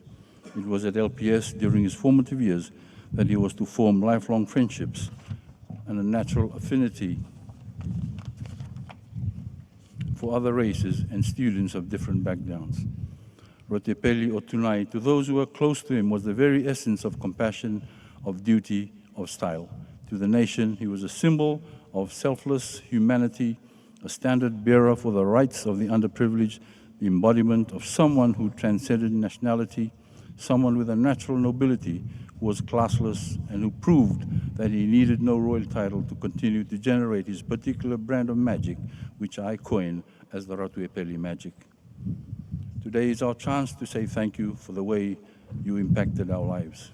God has granted us the biblical lifespan of 70+10, but Ratu Epeli exceeded it by almost a decade and a half, and yet we must learn to be grateful that he graced our lives for that long. Only now that he is gone do we truly appreciate what we are now without, and we want you to know that life without you will not be the same.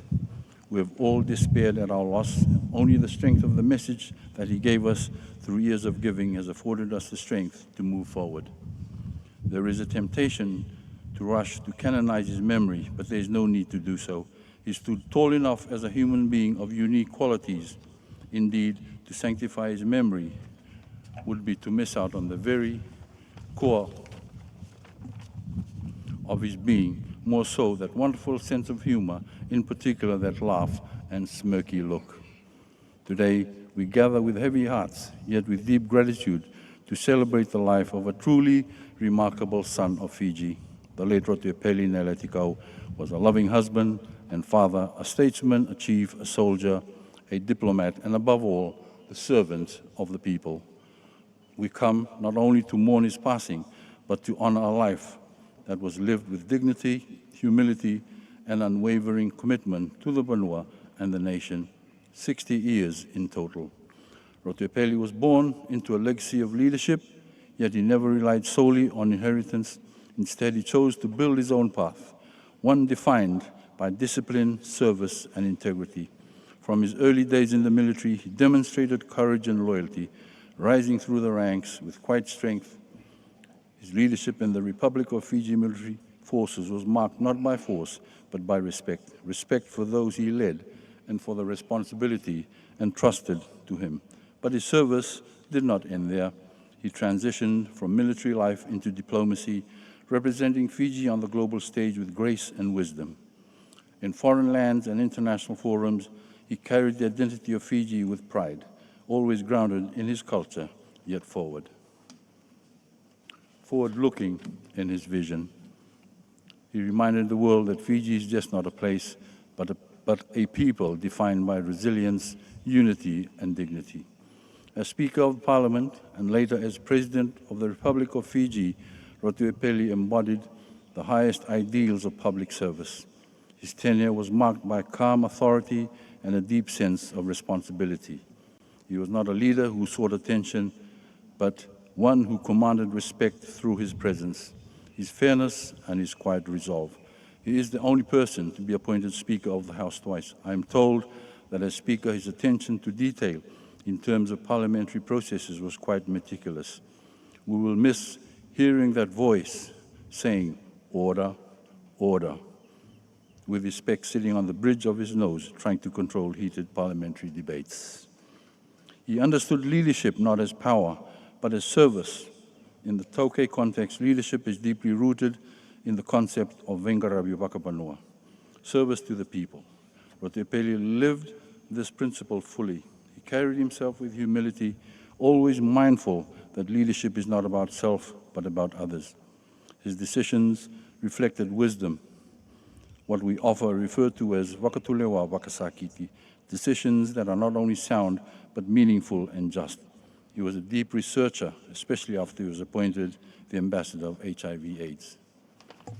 He had the rare ability to balance tradition and modernity. As a high chief, he upheld the values and customs of the Vanua, ensuring they remained alive and respected. Yet, as a national leader, he embraced change and progress, understanding that Fiji must move forward while staying rooted in its identity. This balance is not easy to achieve. It requires vision, patience, and deep cultural understanding. Ratu Epeli possessed all three. Those who worked closely with him often speak of his calm demeanor. In times of uncertainty, He did not react with haste or emotion. Instead, he listened, he reflected, and then he acted with clarity and purpose. This is the mark of a wise leader, one who does not seek to dominate, but to guide. Fiji, like many nations, has faced its share of challenges, political, social, and economic.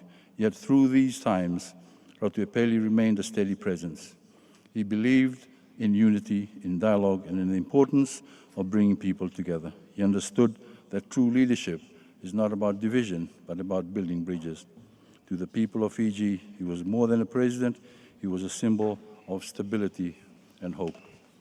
To the people of Mbau, he was a chief who upheld the honor and dignity of his ancestors.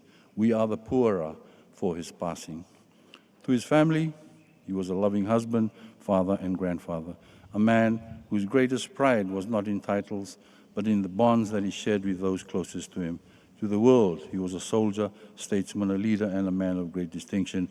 But to his nieces and nephews, he was simply Ratu. He was full of life, humor, and mischief. In fact, during his presidency, he was probably the biggest headache for his presidential security detail.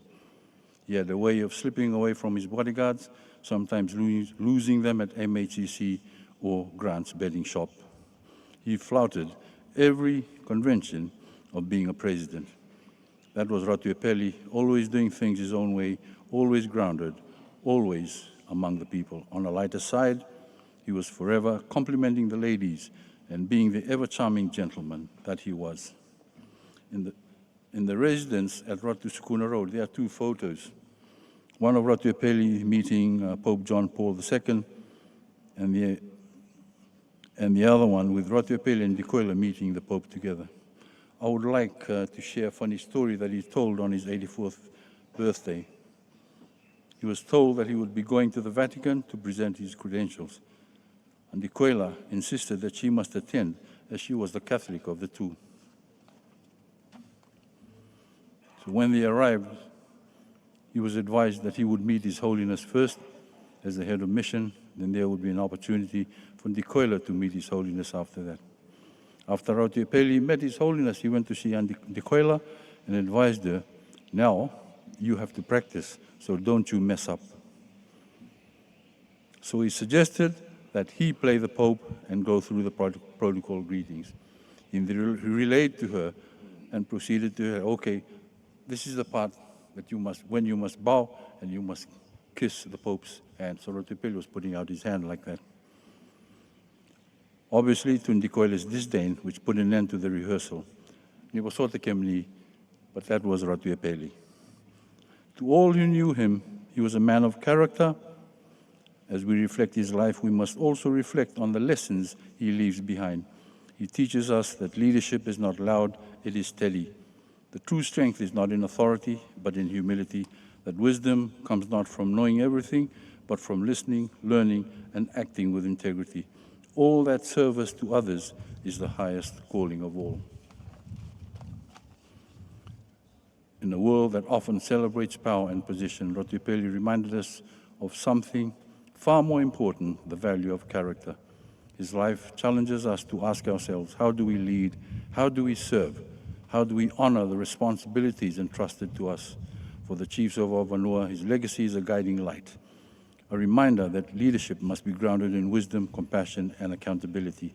For the younger generation, his life is an example that greatness is not achieved overnight, but through years of dedication, discipline, and service. There is no substitute for hard work. And for all of us, his passing is a moment to pause, to reflect, and to recommit ourselves to the values that he stood for. Today, we say farewell to a great man, but his legacy does not end here. It lives on in the institutions he strengthened, the lives he touched, and in the values he upheld.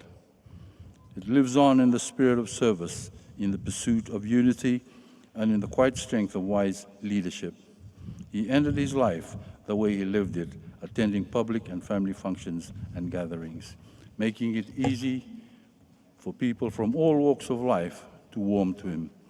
As we lay him to rest, let us not grieve, but also give thanks. Give thanks for his life, give thanks for his leadership, give thanks for the example he has set for all of us.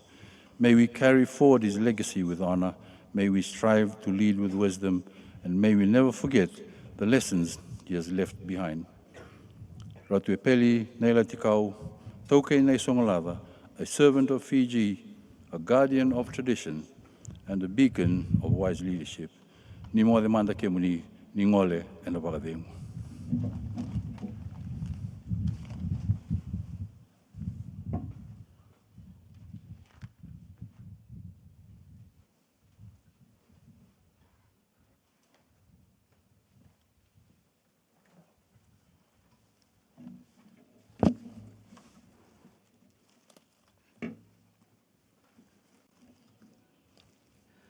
The President of the Republic of Fiji, His Excellency Natui the Kau, Ratu Naingama Lalambalavu, and the First Lady Randini Tui the Kau, Mrs. Emily Lalambalavu.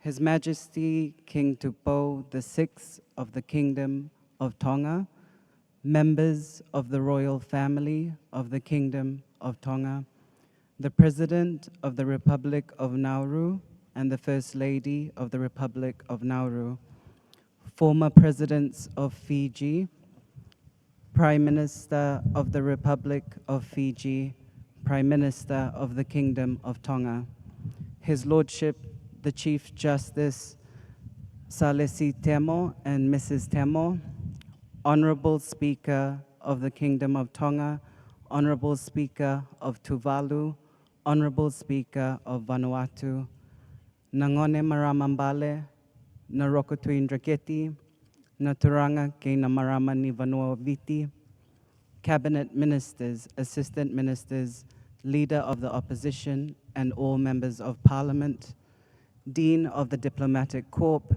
Your Excellencies and members of the Diplomatic Corps, the Commander of the Royal Fiji Military Forces, the Commodore of the Fiji Navy, the Police Commissioner, heads and all members of our defense and discipline forces, the President of the Methodist Church, His Grace the Archbishop of the Catholic Church, the Vicar General of the Anglican Church, and all faith leaders, members of the Pacific Regional Seminary Choir and the Methodist Church choirs, civil society organizations, and national and international NGOs, all civil servants and members of the media, all school teachers and students, family members and friends, and all beloved Fijians. I am humbled and deeply honored to be permitted to speak today on behalf of my mother, Andi Koila, and brother Ratu Kamasese, and our extended family of my mother's siblings, their spouses and children, and Ratu Epeli's brothers, children, all of whom he dearly loved. To truly honor him, it is befitting to start with a story. It was the 2017 celebration for World AIDS Day being celebrated in Lautoka. I was accompanying Ratu as his secretary.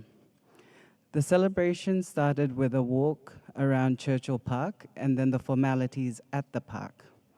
Of course, Ratu was going to walk with everyone, rain, hail, or storm, where I opted to guard his infamous tote bag in the car and would meet him at the park. When everyone reached the park and formalities began, Ratu was being introduced as the first speaker, as the UNAIDS Pacific Regional Goodwill Ambassador, and turned to me to ask for his bag. I had forgotten it in the car, and unbeknownst to me at the time, his speech was in it. He calmly told me to please go and retrieve it, and because of this slight delay, the then Minister for Health and Medical Services at the time, the Honorable Rosie Akbar, graciously offered to go first to ensure the ceremony could continue on time. I rushed back with his bag and speech, but as I did, the weather unexpectedly took a turn for the worse and stormed down with wind blowing in the direction of the stage, directly on the mark for the speakers and on Honorable Akbar. Ratu had stood up to hold his umbrella over her, and the security took it off him. And after a few seconds, the wind closed the umbrella on the security and Honorable Akbar. Her speech was interrupted with the need to move the lectern and mic back so she could be sufficiently covered to complete her speech, though already soaked head to toe at this point. By what could only be divine intervention for myself, as her speech concluded, the rain stopped and clouds started to part. Ratu was introduced again, and with very good weather out, as he stood up to go to speak, said in a voice only I could hear, "Lucky Litia, very, very lucky." When he began to speak, apologizing for the delay on his part, all he said was, "It was fitting for beauty before age, and please forgive my old mind for misplacing my speech." True to his nature, covering for me. If you were up at 3 this morning, like I was, you would have heard the heavy rain, and I think it's Ratu's luck, actually, that has allowed a break in the weather for now. The Turanga Rokotuimbao spoke of Ratu's family history in Fiji, being son to Ratu Edward Tungi Fisi Dakombao and Andi Vasemada Tuimburelevu. It is only fitting I then begin my talk with complimenting his speech to speak of our connections to the Kingdom of Tonga. Ratu Edward was a great-grandson of Ratu Seru Dakombao. His line was from Ratu Timothy Tavanavanoa, who married Tupotua Veikune of the Kingdom of Tonga. Their daughter, Andilitia Dakombao, is whom the school, my late maternal grandmother, my aunt, and myself are named after. And it was she who had Ratu Edward from King Tupou II of Tonga at the time. Ratu Edward was a younger half-brother of Tupou III, Queen Charlotte making Ratu Epeli her nephew. Cousin, he was then therefore cousin to King Tupou IV, uncle to King Tupou V, and uncle to the current reigning monarch, His Majesty King Tupou VI. Despite this close connection that he cherished deeply and was very proud of, Ratu Epeli never wavered in his respect or protocol to His Majesty or members of the royal family, being one of the last and oldest monarchies surviving our changing times and yet preserving still our deep Pacific kinship networks and traditions. He would have been truly honored having His Majesty, the Princess Royal, Princess Pilalevu, Lord Tuita, Princess Afaina, members of the royal family, and members of the nobility for being here today. The incredible outpouring support of the Tongan community in Fiji and Api Tonga, we are truly honored. Oku o atu e whakamalo, loto honga, monuia ki hene awhio, toa o atu. Within the span of his 84 years, Ratu Epeli saw the end of the Second World War, the wave of independence across the Pacific, and many more events, some great and some not. Regardless of such, he remained a proud son of Fiji and often loved watching how things progressed and changed over time in our nation and reflecting to how they were when he was growing up. Having attended Draimba Fijian Primary School and Levuka Primary School, he reflected on how at the time there were still restrictions on who could or could not enter public areas. And by the time he joined the RFMF, you could see the changes beginning for Fijians, then Indo-Fijians, and all other races and people of Fiji. He always believed and upheld a peaceful approach to all aspects of his life, and from my knowledge, did not hold a grudge or malicious bone in his body towards anyone. Ratu Epeli had a unique yet practical notion on how to approach work and life. Sometimes remarks came that he was too simple in his approach, and sometimes he was then criticized for it. He never faltered. always favored the practical, fuss-free path with the respect and kindness for everyone he met along it. Ratu was introduced to the UNAIDS work and work of Ministry of Health in Fiji in combating HIV numbers by the late Stephen Vete, and worked passionately and tirelessly and advocating on awareness on the infection of HIV and disease of AIDS and its unfortunate epidemic status now. He truly believed that the power on combating this was starting with the children, and as head of state, visited nearly all the secondary and primary schools in Vitilevu to give talks as well as speak openly on the matter to government representatives, chiefs, and faith leaders who he believed were the needed second prong of an approach to combat HIV/AIDS. He would have been so proud to see the ribbons on those present today, and we thank you, Renata and team, for that. My father was not quick to anger, only ever openly showing his irritation or anger when Manchester United lost, even worse, when they lost to Harry Dugdale's Aston Villa or Epeli Nailatikau's Chelsea. He would be in a foul mood for a few days if Fiji lost at rugby, and maybe to the chagrin of the New Zealand High Commissioner and his dear New Zealand-Fiji Business Council friends, he was still a die-hard Wallabies fan who held the hope of their comeback, hopefully in this decade. I had put a tracker app on his phone this year, as his activities often left me wondering and worried where he had gone off to.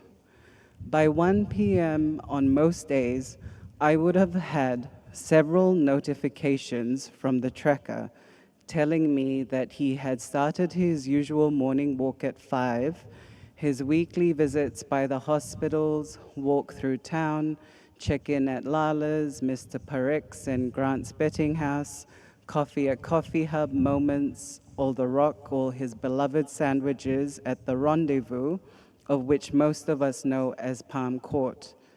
Check-in at ANZ with Karishma, Salika, and Riche, Mr. Berwick at BSP, Sydney in earlier years, and Desmond at JAD, and meeting new friends along the way. He'd also check in with Medical Services Pacific or Renata and the gang at UNAIDS, and still checked in with Secretary General and team at Parliament every now and then. Thank you, all of you, for the time and the love given to him over the years of work you had together. At first, I thought the tracker was brilliant and would make my life easier, but Ratu had the last laugh because I would get so tired just looking at these notifications. But he always came back home with a story of who he had met that day and what connection he had found with them, if they were a relative or if they had gone to school with him, my mother, Vona, or I. One of his endearing yet peculiar habits was visiting patients at the hospitals.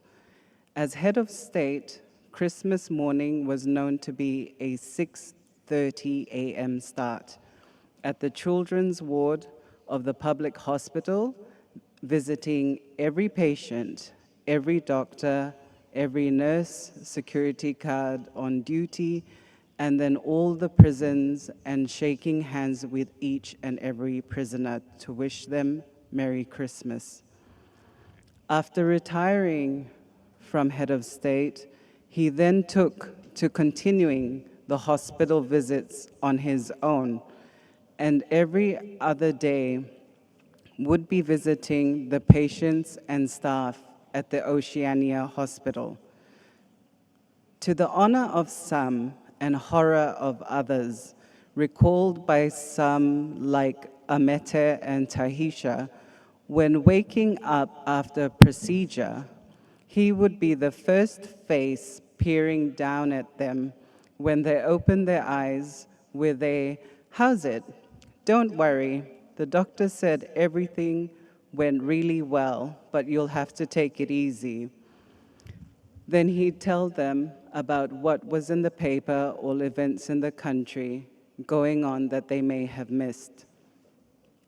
More recently, when discovering Viber, he would give his phone number out to people he had just met, asking them to Viber him their pictures together, and he loved showing us and telling us, "We have an album of over 100 pictures on his phone of him and all these people.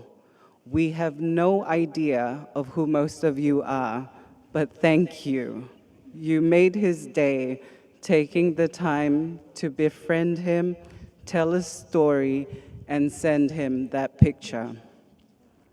He also had his infamous ICE Club, the Inner Circle Extroverts, the Pirates Golf Club, the Defense Club Boys of the likes of Peter Knight, Cecil Brown, Mustaq, Rod Jepson, Tom Tuitonga and others, and Charlie and the boys at the United Club. I refer to them as boys, as that's what Ratu Epeli called them, always saying, "Litia, I'm off to see the boys." Mind you, these boys are all 70 plus. Meeting nearly every night of the week, then go again on the weekends, and appearing at functions where Andy Koila would see them coming and go, "Oh, horror of horrors, they are all here." Over the years, Ratu Epeli was invited to many functions, and as Andy Koila has said, he would start off as an invitee, join the band halfway through, and end up playing host and farewelling people with the actual hosts at the end of the function. He truly loved being amongst everyone and lived life to the fullest. Where Ratu was able to be many things to many people, hold esteemed positions, give his time freely, and support the causes he was passionate towards. Many do not realize he was able to do this because he had a strong home front in Andikoila.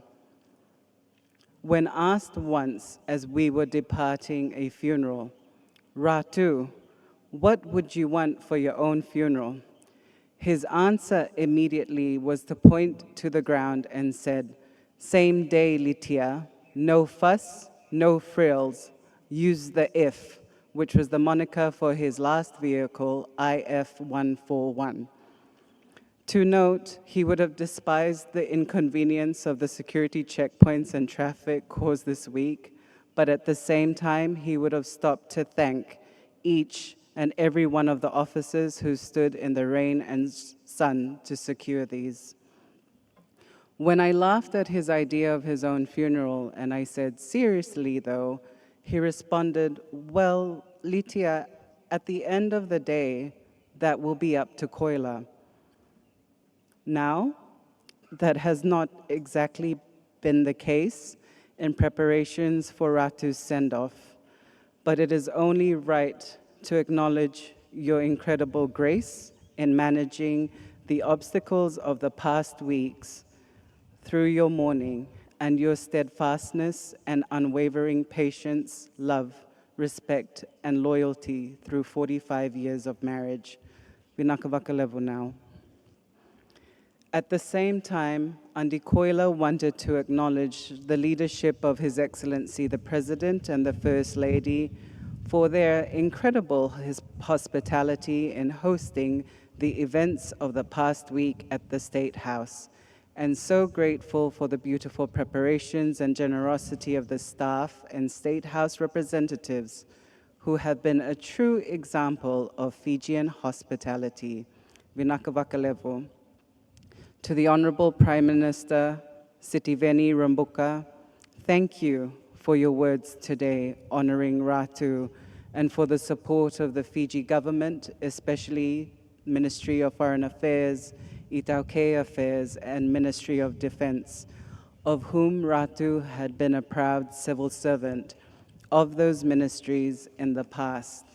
He was always respectful to the government of the day and traditional governance and government, despite what some may have thought. At his very core, Ratu was people-centered, and I do not mean people just as in his family and friends, but people, everyday people. It dictated his day, his actions, and his approach. He liked people, and to his delight, they liked him right back. Where Ratu was known for standing in lines and taking the time to do what people do every day, despite whatever position he held, it wasn't humility to him. It was what he felt should be a normalcy everyone should go through to see the disconnects for yourself and how things could be made better for everyone.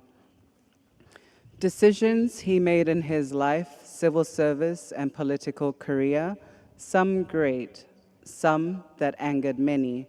It was based on that moral compass and the belief that if systems are not protecting our people, then there needs to be a change, that these systems become people-centered and grown from the grassroots up. With the installation of the Vunivalu in 2023, despite the events and reports that preceded it, Ratu never wavered in his support and was adamant in attending the installation. And after honoring the position by ensuring with his brother, the late Ratu Dokanauto, as is tradition, that the first and best of what gifts received at a family function are sent to the Vunivalu, as was practiced for the late Andi Tupo and Jonah Misi Misi's son, Jacob Tokolotawa Kaumataningone Tumbao. He was a proud son of Mbao and Tuikamba, whatever issues may have arisen, and was even prouder of the connections it granted him to other parts of Fiji, and these connections of which the family have been so humbled to see respected, cherished, and honored by the different lakolakos and rengurengus these past weeks. Vinakavakalevu na vena numi kena loloma. Ratu Epeli always said, once a soldier, always a soldier. That discipline of being in the armed forces was a credit to his life's discipline and health, being able to live all the years he had. To the commander of the Royal Fiji Military Forces, Major General Koloniwai, 1 FIR, our funeral marshal commanding officer, 3 FIR, Pio Vakarawa, and every officer, soldier that took part in the march yesterday and that will until the last post is played by the bugler, understanding it is a requirement of protocol to one who was once your commander-in-chief, still, Vinakavakalevu, for the support given to Andi Koila and our family at this time. The RFMF being one of the first to come to the house the day after Ratu passed. Ratu was not one to be emotionally moved publicly, but there was something about the passing of one of his ex-fellow servicemen, his brothers, and the band and the funeral present at a fellow officer's funeral, especially with one he once served with. Yesterday and today, I am adamant that he would have been slow marching right beside all the soldiers, so proud and truly privileged by the guard of honor given to him and the farewells from the former PM, former commanders, and former presidents marching together. Ratu's last full day was Wednesday, 25th March, before passing peacefully in his sleep on Thursday, 26th, the evening of. On Wednesday, according to my tracker, he left home at 8:45 a.m. for the late Colonel Netani Rika's funeral. He went to Ndavui Levu at 11 a.m. for the burial, and then Studio 6 for Yangona with the ex-servicemen at 1:30 p.m., then headed to the Defense Club Boys at the Fiji Club at 5:30 p.m., where I picked him up at 9 p.m. He got into the car, eyes shining, and said, "Oh, Litia, I had a great day. I saw all the ex-service guys, and we reminisced on so many stories and how many of us are left. And I was just with the boys here at the club telling them on my great day." Ratu is probably the only person I know who got to read some of his obituaries and dedications to his life when he was alive. A small silver lining of the false report of his death last September gave me opportunity to print some for him. He read them laughing and truly moved by the dedications and entertained at everyone's reactions of him, appearing at events after, telling them not to be surprised, especially if they knew their Bible and the story of Lazarus. For the kind words, dedications last year and now, we cannot thank you all enough. Please forgive our late responses, but know that your words and time have helped alleviate some of the pain that is naturally felt when losing one's husband or one's father.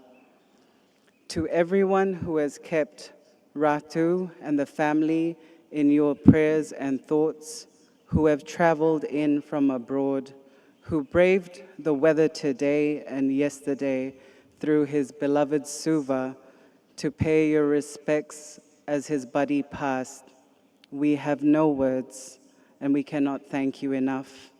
He would have surely made the time to meet every single one of you if he could have been here, and maybe even gotten the band to play for the rest of the afternoon for us. It has been the honor of Vuna and I's lives to have had such a remarkable father, but even more so, moving forward, to know this sentiment is shared with the nation and region. It may seem selfish to say that we wish he was still here, though he had 84 long years, and we will grieve him every day of our lives. Yet we thank God for his life and the memories we have had and share. Vinaka vakalevu Ratu, ningole ena vakadengu. Vinaka.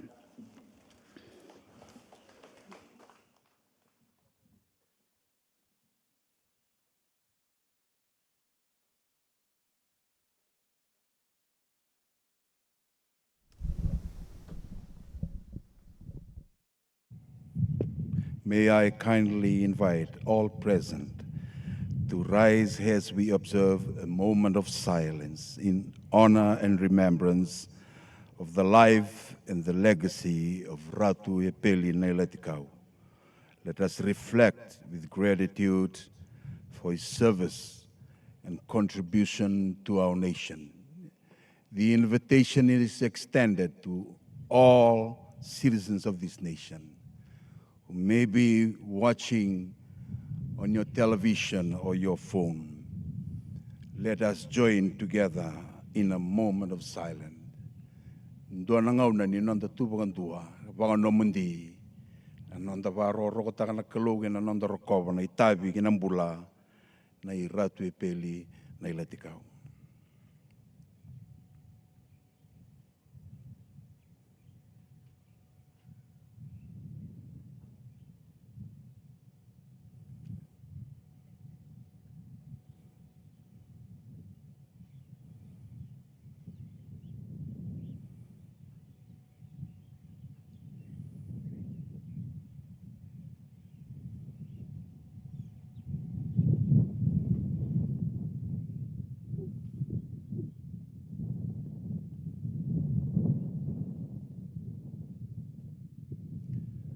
Thank you.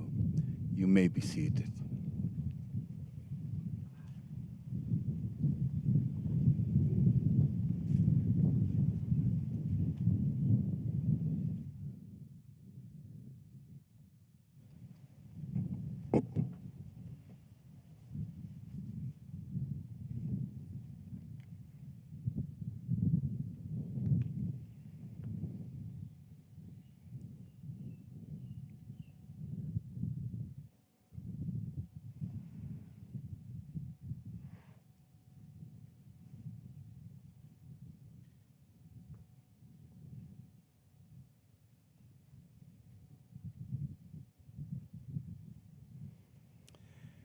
Brothers and sisters, Jesus Christ is risen from the dead and is seated at the right hand of the Father, where he intercedes for his people.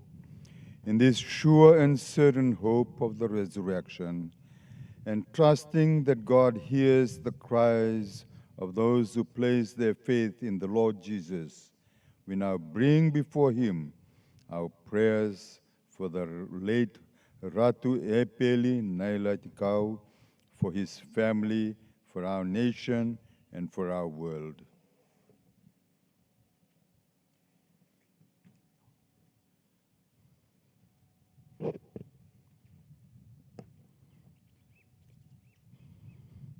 Let us pray for the Nailatikau family in their grief. Gracious God, we lift up the family of Ratu Epeli, especially his dear Andi Koila and his children. In this time of deep sorrow, wrap them in the mantle of your comfort and peace. May the cherished memories of his humor, his warmth, and his love be a source of strength to them, reminding them that love never ends, but lives on in those we leave behind. Lord, in your mercy,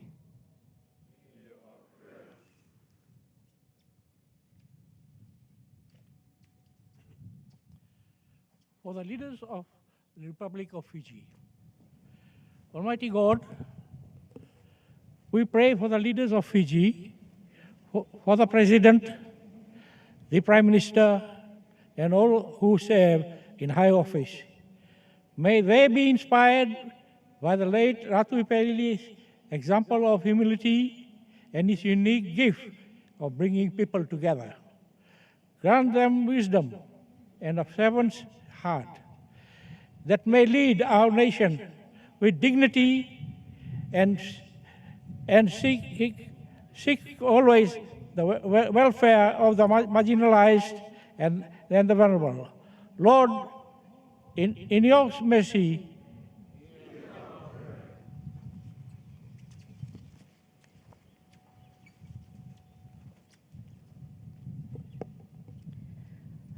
for the peace of the world. Prince of Peace, we pray for our world, often divided by tension and conflict. We remember how Ratu Epeli sought to bring bridges through simple kindness and respect. We ask for your peace to prevail among nations and within our own communities. Guide us to be people of reconciliation, following the path of service that seeks the common good of all humanity. Lord, in your mercy.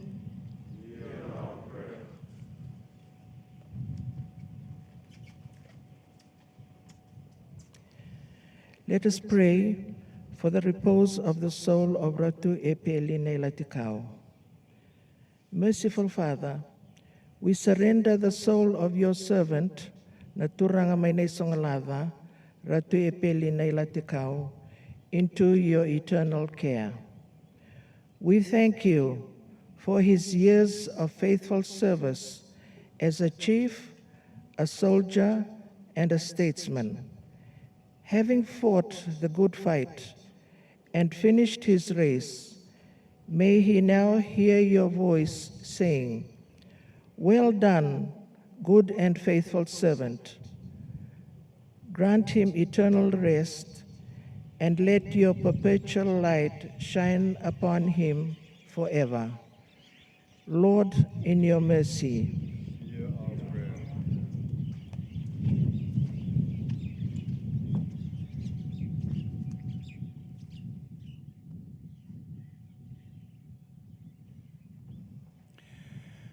Lord God, giver of peace and healer of our souls, Hear the prayers of your Son, our Redeemer, Jesus Christ, and the cries of your people gathered here in faith. In your mercy, forgive the sins of all who sleep in Christ, and grant that your servant, Ratu Epeli Nailatikau, a place in your heavenly kingdom. May he rest in peace and rise in glory through Jesus Christ our Lord. Amen.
Commendation. Before we go our separate ways, let us take leave of our brother. May our farewell express our affections for him. May it ease our sadness and strengthen our hope. One day we shall joyfully greet him when the love of Christ, which conquers all things, destroys even death itself.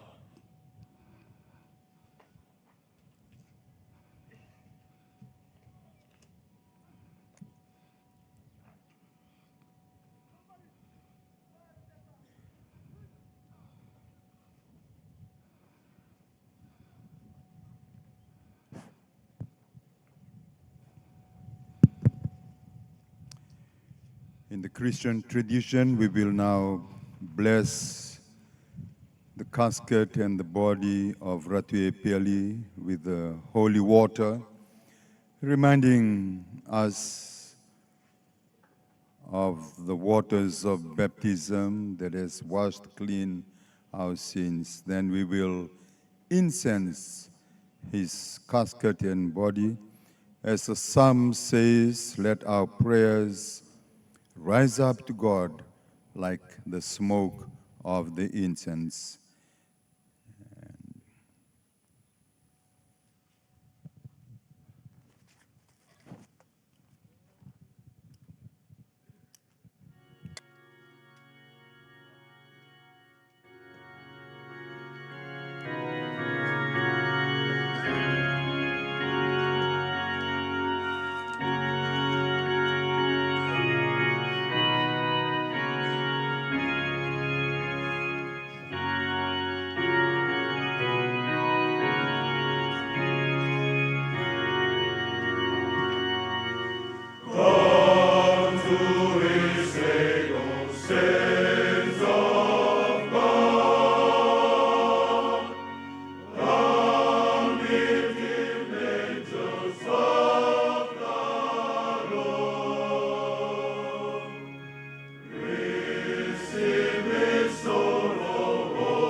Into your hands, Father of mercies, we commend our brother Ratu Epeli Nailatikau in the sure and certain hope that together with all who have died in Christ, he will rise with him on the last day. We give you thanks for the blessings which you have bestowed upon Ratu Epeli Nailatikau in this life. They are signs to us of your goodness and of our friendship with the saints in Christ. Merciful Lord, turn towards us and listen to our prayers. Open the gates of paradise to Ratu Epeli and help us who remain to comfort one another with the assurance of faith until we all meet in Christ and are with you and with our brother Ratu Epeli Nailatikau. We ask this through Christ our Lord. Amen. Ratu Epeli Nailatikau, may the angels lead you into paradise. May the martyrs come to welcome you and take you to the holy city, the new and eternal Jerusalem. Amen. Dear friends, that ends our rite of final commendation. We now ask you to rise for the final blessing before we join the choir in singing Eternal Rest. I will ask the President of the Methodist Church to lead us in the final blessing.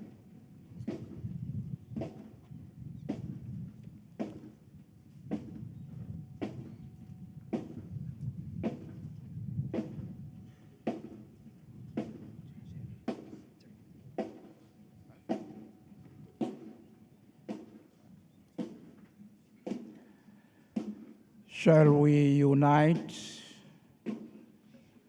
with the final blessings and benediction? The Lord bless you and keep you. The Lord make his face to shine upon you and be gracious to you. The Lord lift up and countenance to you and give you his peace. And the blessings of God Almighty, the Father, the Son, and the Holy Spirit be among you and remain with you always. Amen.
Ladies and gentlemen, the funeral procession now proceeds to the home of the Teukei Songolava. Ratu Epeli Nailatikau, the island of Mbau, where the burial rites will be concluded by the Talatalangase in Wasiwasiambao. The procession leaves with the RFMF band, plays one of Ratu Epeli's favorite song, Virikoto. On behalf of the Nailatikau family, the state and the Fiji Council of Churches, I sincerely thank you for joining in prayer and solidarity. Vinagavagalevu.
It is indeed a dignified, solemn silence that has fallen over Albert Park in Suva as the casket of the late Ratu Epeli Nailatikau has been mounted onto the gun carriage, making its final journey to his final resting place, South Harbour in Bow Island.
Mãe, eu.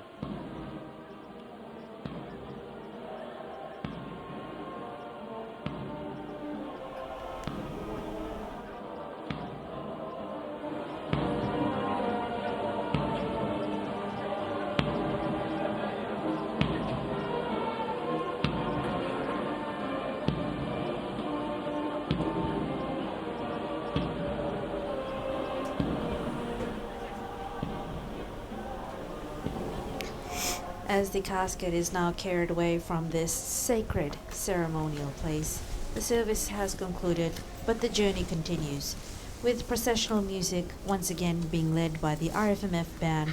The tone now shifts from worship to movement, from reflection to farewell. What we've witnessed here is a farewell that was grounded in faith, but beyond this lies the road, the city, the people, and the nation, and ultimately the return to Mbao Island, where tradition, ancestry, and Vanua will receive the late Ratu Epeli back home.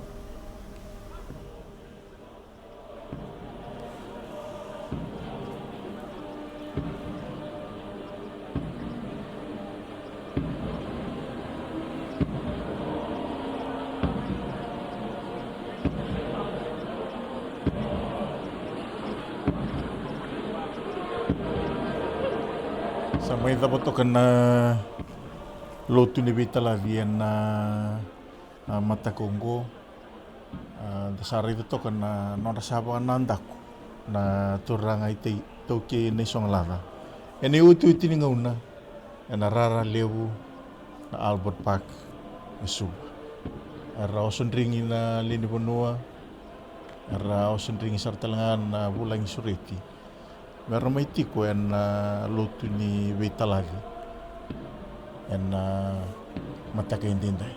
Wekinda bakin na uda en mata Kongo ya na irei en ngauna sarngango sa basika mai na rara mani mati di singa sa viengu telanga sa singa telanga na kono. PG की मिट्टी का बेटा हमारे भूतपूर्व राष्ट्रपति रतु एपेली नैलातिकाउ का पार्थिव शरीर अपनी अंतिम यात्रा पर निकल चुका है। पूरी गरिमा के साथ सेना इसको लेकर आगे बढ़ रही है। एल्बर्ट पार्क पर हुई विशेष प्रार्थना सभा के बाद यह जुलूस आज सुबह की गलियों से होते हुए उनके निवास स्थान बाउ द्वीप तक ले जाया जाएगा, जहां उन्हें पूरे राजकीय सम्मान के साथ सौतांबू में रखा जाएगा।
It's deeply honoring and sad yet heartwarming at the same time to see so many intersections of the nation and the world collide at Albert Park in Suva as the casket of the late Ratu Epeli Nailatikau now slowly inches out of the park grounds onto Coronation Avenue before it continues with its journey to Mbao Island. One takes a moment to pause and reflect how the grounds have now become hollowed once again, being part of history in farewelling a man of the people, a servant of the nation. Where once Ratu Epeli Nailatikau had served as equerry to Prince Charles during the moment of independence in 1970, yet again now he ends his service to the nation at the same venue.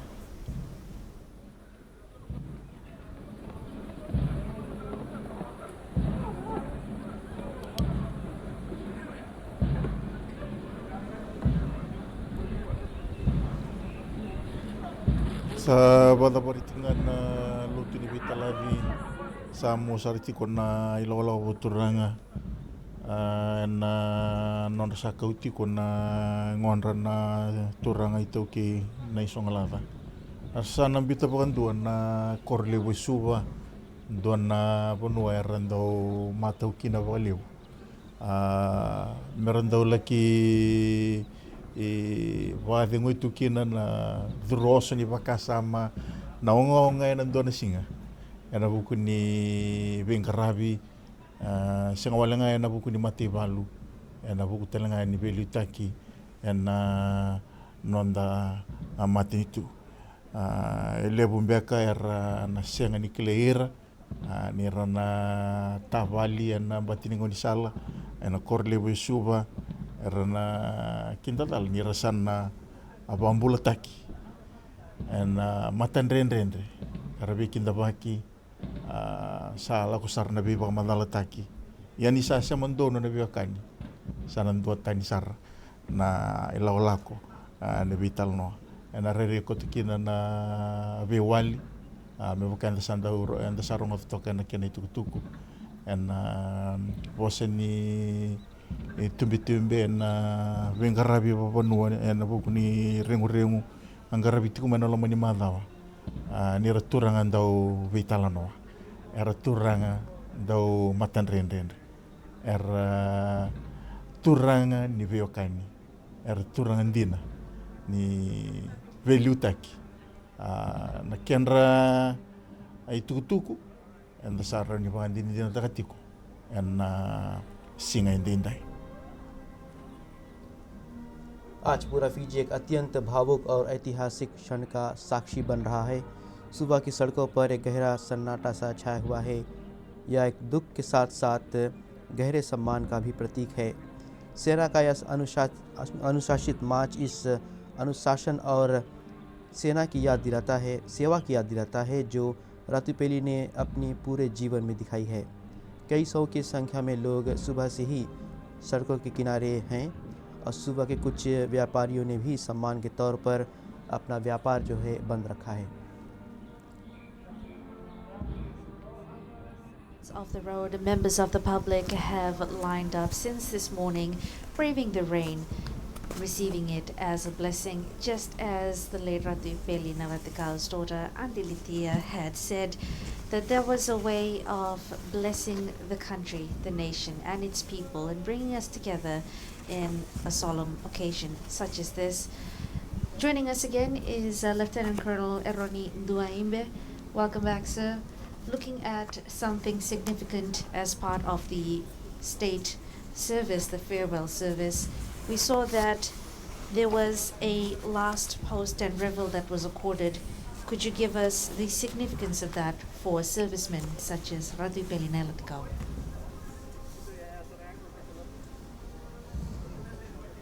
Thank you, Geraldine.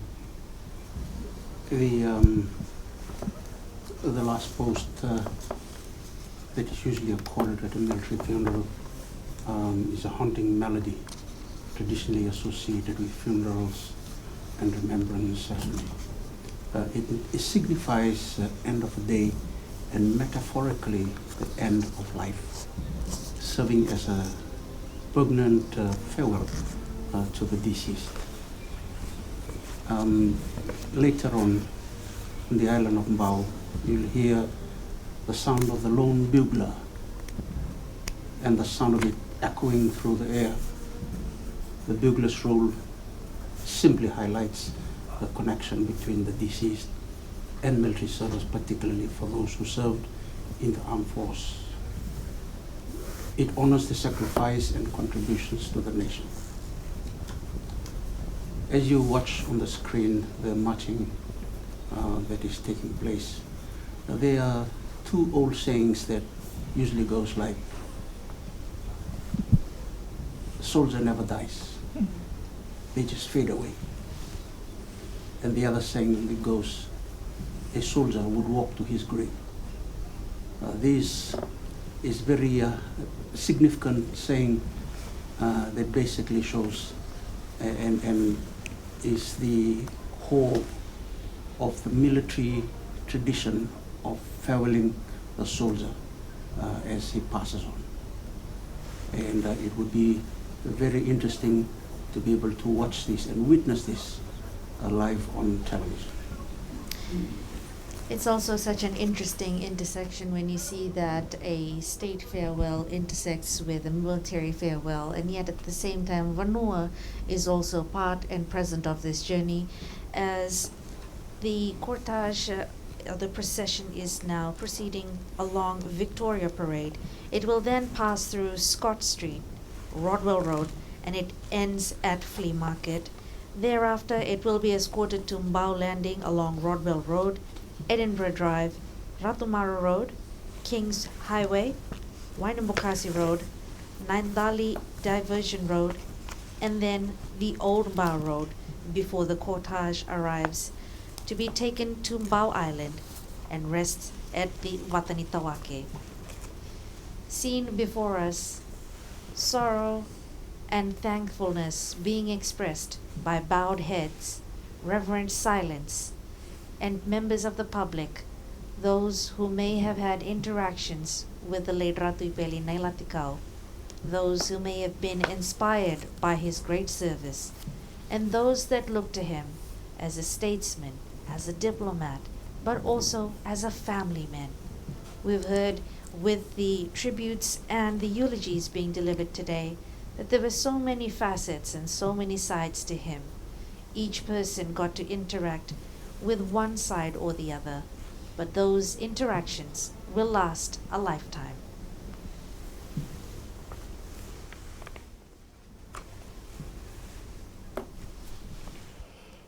Sa mboya o sara na buni misi-misi. Era turangan dina, era turangan kanga, era turangan daw wasa pondon. Yan non ramal ni wasa na turangan na roko timbau. And era wasa tiko na buku ni Vanua. Era bari tiko ni sandra bundro bombau. Yan na butinga ni nonra sa mai whae ni bondua na turanga na itau kei nei songalava. Endua, endau tuta kanandina, endau balata kanandondonu, endau vika waitaki.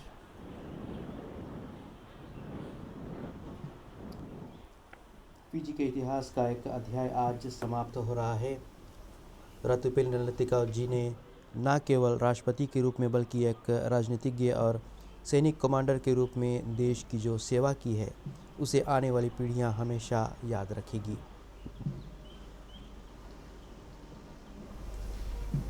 People from all different walks of life, different ethnicities, different ages, different socioeconomic standings, all unite in this moment as they sit along the streets of Suva, wiping away tears, recalling interactions, nothing but pure emotions fleeting across faces that you see.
There's an outpouring of collective grief as people who are in the offices come out to bid a final farewell and to see as the procession moves through the heartbeat of Suva City, the capital of the country. Businesses around Suva have closed temporarily to allow for the nation and its people to come out and be a part of a historic moment of a farewell for a son of the country. Sandi nasar. Tubuan do na korle bosu. Rantampe nampatini ngoni sala na lini bonua. Merabari tanga na non roko kina non rabita live. Ane uti tini ngona vera na turangan itu kini songalava.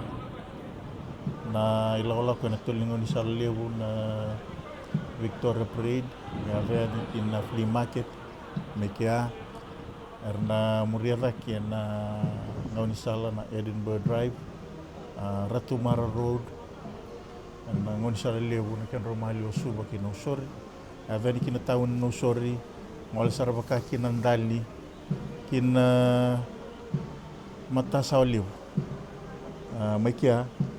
Asa nagay ngol sar na ilola ko ki neoniano ombau en nonra itu ko na turang ambale na bunibalu na tikamba erna laki ndabo koto en ambure batani tawaki en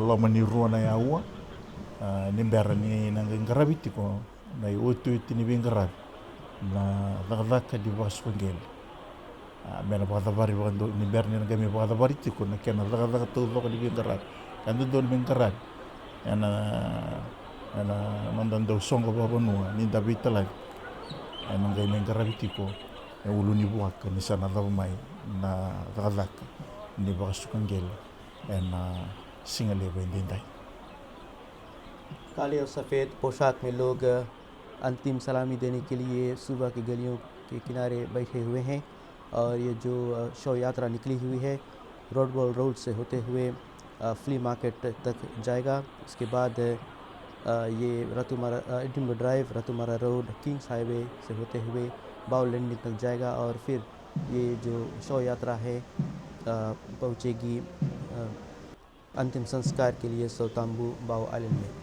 रतु एपेली एक ऐसे नेता थे जिन्हें हर वर्ग का प्यार और सम्मान मिला। फिजी ने एक दूरदर्शी नेता को खो दिया है। वे शरीर से तो दूर हुए हैं पर अपने विचारों में वे हमेशा जीवित रहेंगे।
As we see the roads of the nation's capital, Suva city, it's reminiscent of a heart with veins and arteries beating with people, emotions that is palpable both through the screen and thick in the air as they seat and remember a man who meant the world to them. This is a sight that is rare to see anywhere in the world, and especially here in Fiji. The procession is continuing through Victoria Parade and will then turn into Scott Street, turning into Rodwell Road, and will end at the flea market. The cortege thereafter will be escorted to Mbao Landing along Rodwell Road, Edinburgh Drive, Ratumara Road, the King's Highway, Wainimbokasi Road, Nandali Diversion Road, and Old Mbao Road. Following that, the cortege will be arrived and received on Mbao Island. Here, the casket will rest at the Watanitawake before the burial ceremony that will happen at South Tambo in Mbao.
En the sarunga token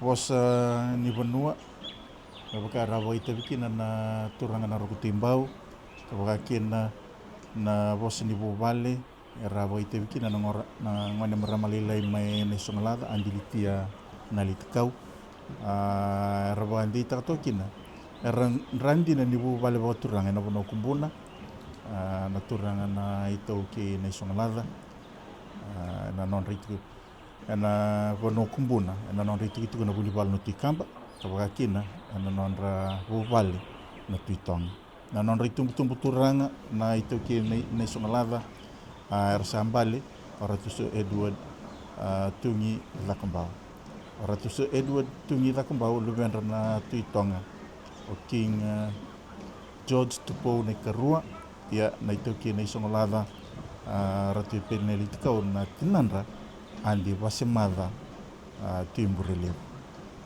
na mbunra andi litia da kombau na marama ka robeadani ko kena kornebuli na andi da kombau school mai sawani o andi litia da kombau e makumbui Ratu Seru da kombau andi litia da kombau na tamanra o Ratu Timothy tabana vanua ia o Ratu Timothy tabana vanua na lube Ratu Seru da kombau ya na buna era tikutal ngakina na turanga na tuitonga na turanga na tuitonga His Majesty King Tupo na ikaono kapakakina na ralube Royal Highness Princess Charlotte Pilolip na vimo siti ndi na baganra babu bale sa baganditaki na baganomundi me budi taki kina na rarawa ni alo ni bio kanindina ka satu tur sombunga ba malu na wani mata ni rarawa me bagandite kina ni rasando bata na bubale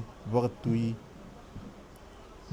kina bubale banua ena ololo ni rarawa solenga kota na nanda banua ka bagambibi na bubale na isongolada kina bano kumbuna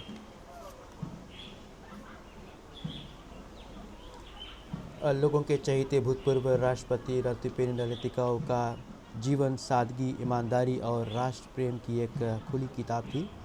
उन्होंने महलों में रहते हुए भी आम लोगों की पीड़ा समझा। उनकी मुस्कान और वाणी ने न केवल अपनों का दिल जीता, जबकि गैरों के लिए भी उनके लिए हमेशा सम्मान रहा। आज भले ही भूतपूर्व राष्ट्रपति का पार्थिव शरीर हमारे बीच है, लेकिन उनके विचार, उनके आदर्श और उनके द्वारा दिखाए गए मार्ग हमारा हमेशा मार्गदर्शन करते रहेंगे। फिजी के झंडे से ढका उनका यह स्वरूप हमें बार बार याद दिलाएगा कि देश के लिए जीना और देश के लिए मरना क्या होता है।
As the grounds of Albert Park have begun to clear out, dignitaries will be making their way to pay their final respects and share the memories that they have with Ratu Epeli Nailatikau.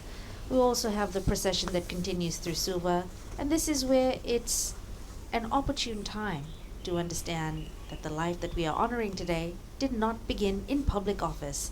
It began with one of the most historically significant lineages in Fiji. Ratu Epeli Nailatikau was born on the 5th of July, 1941, into the chiefly household of Mbau Island, a center of authority within the Kumbuna Confederacy and a place that has shaped the course of Fiji's history. He was the son of Ratu Sir Edward Thakambau, a distinguished chief, decorated soldier, and senior political leader who served as Deputy Prime Minister during Fiji's transition towards independence.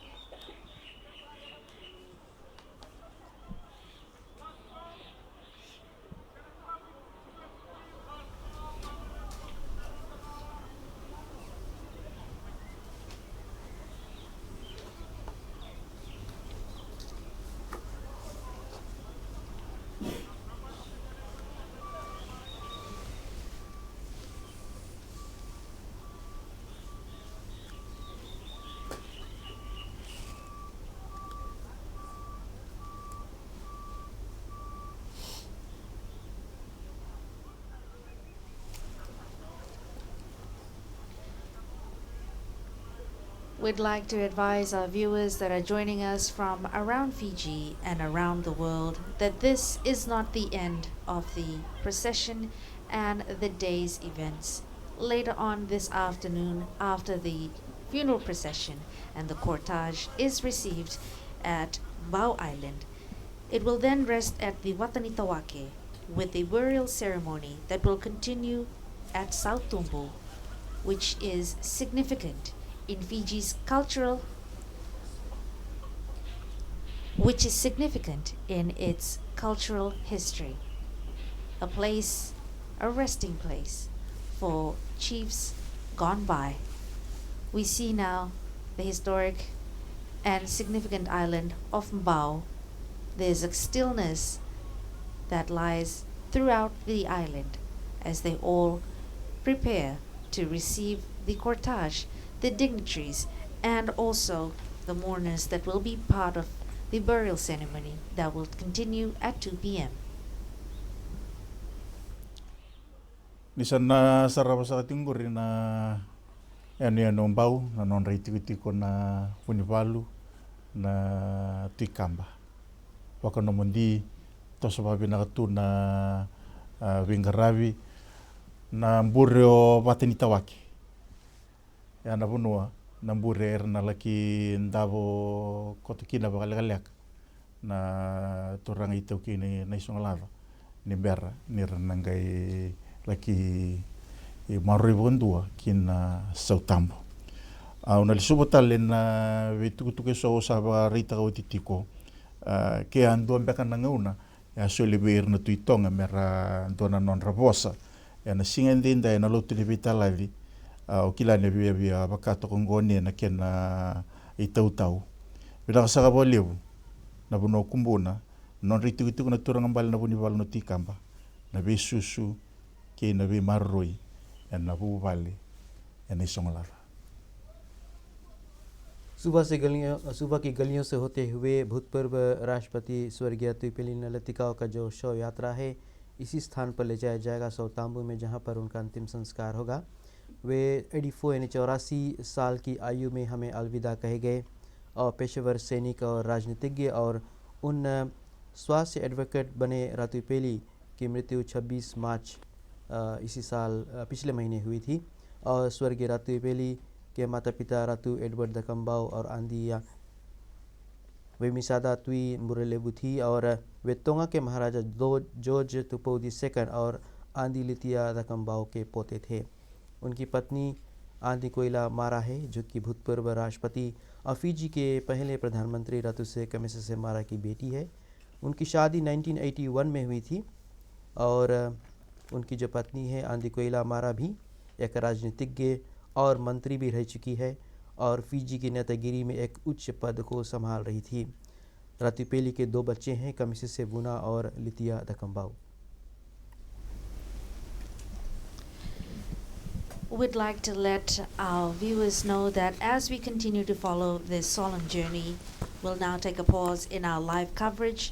The cortege will continue to make its way onward to Mbao Island, where the late Ratu Epeli Nailatikau will be received and then later laid to rest among his people, his vanua, and the chiefly lineage to which he belongs.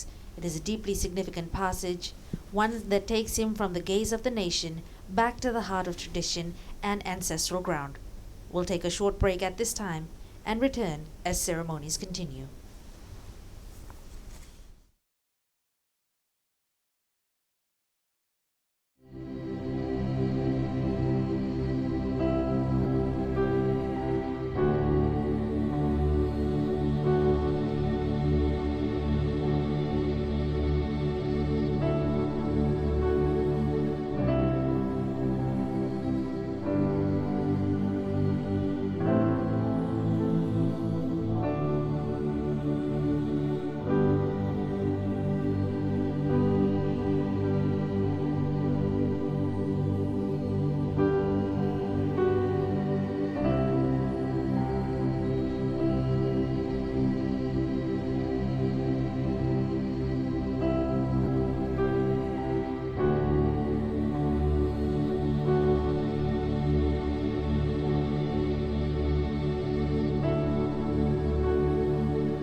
Epeli Nailatikau, being appointed President, do swear that I will be faithful and bear true allegiance to the Republic of Fiji according to law. So help me God. I, Epeli Nailatikau, being appointed President, do swear that I will and truly serve the Republic of Fiji in the office of the President. So help me God.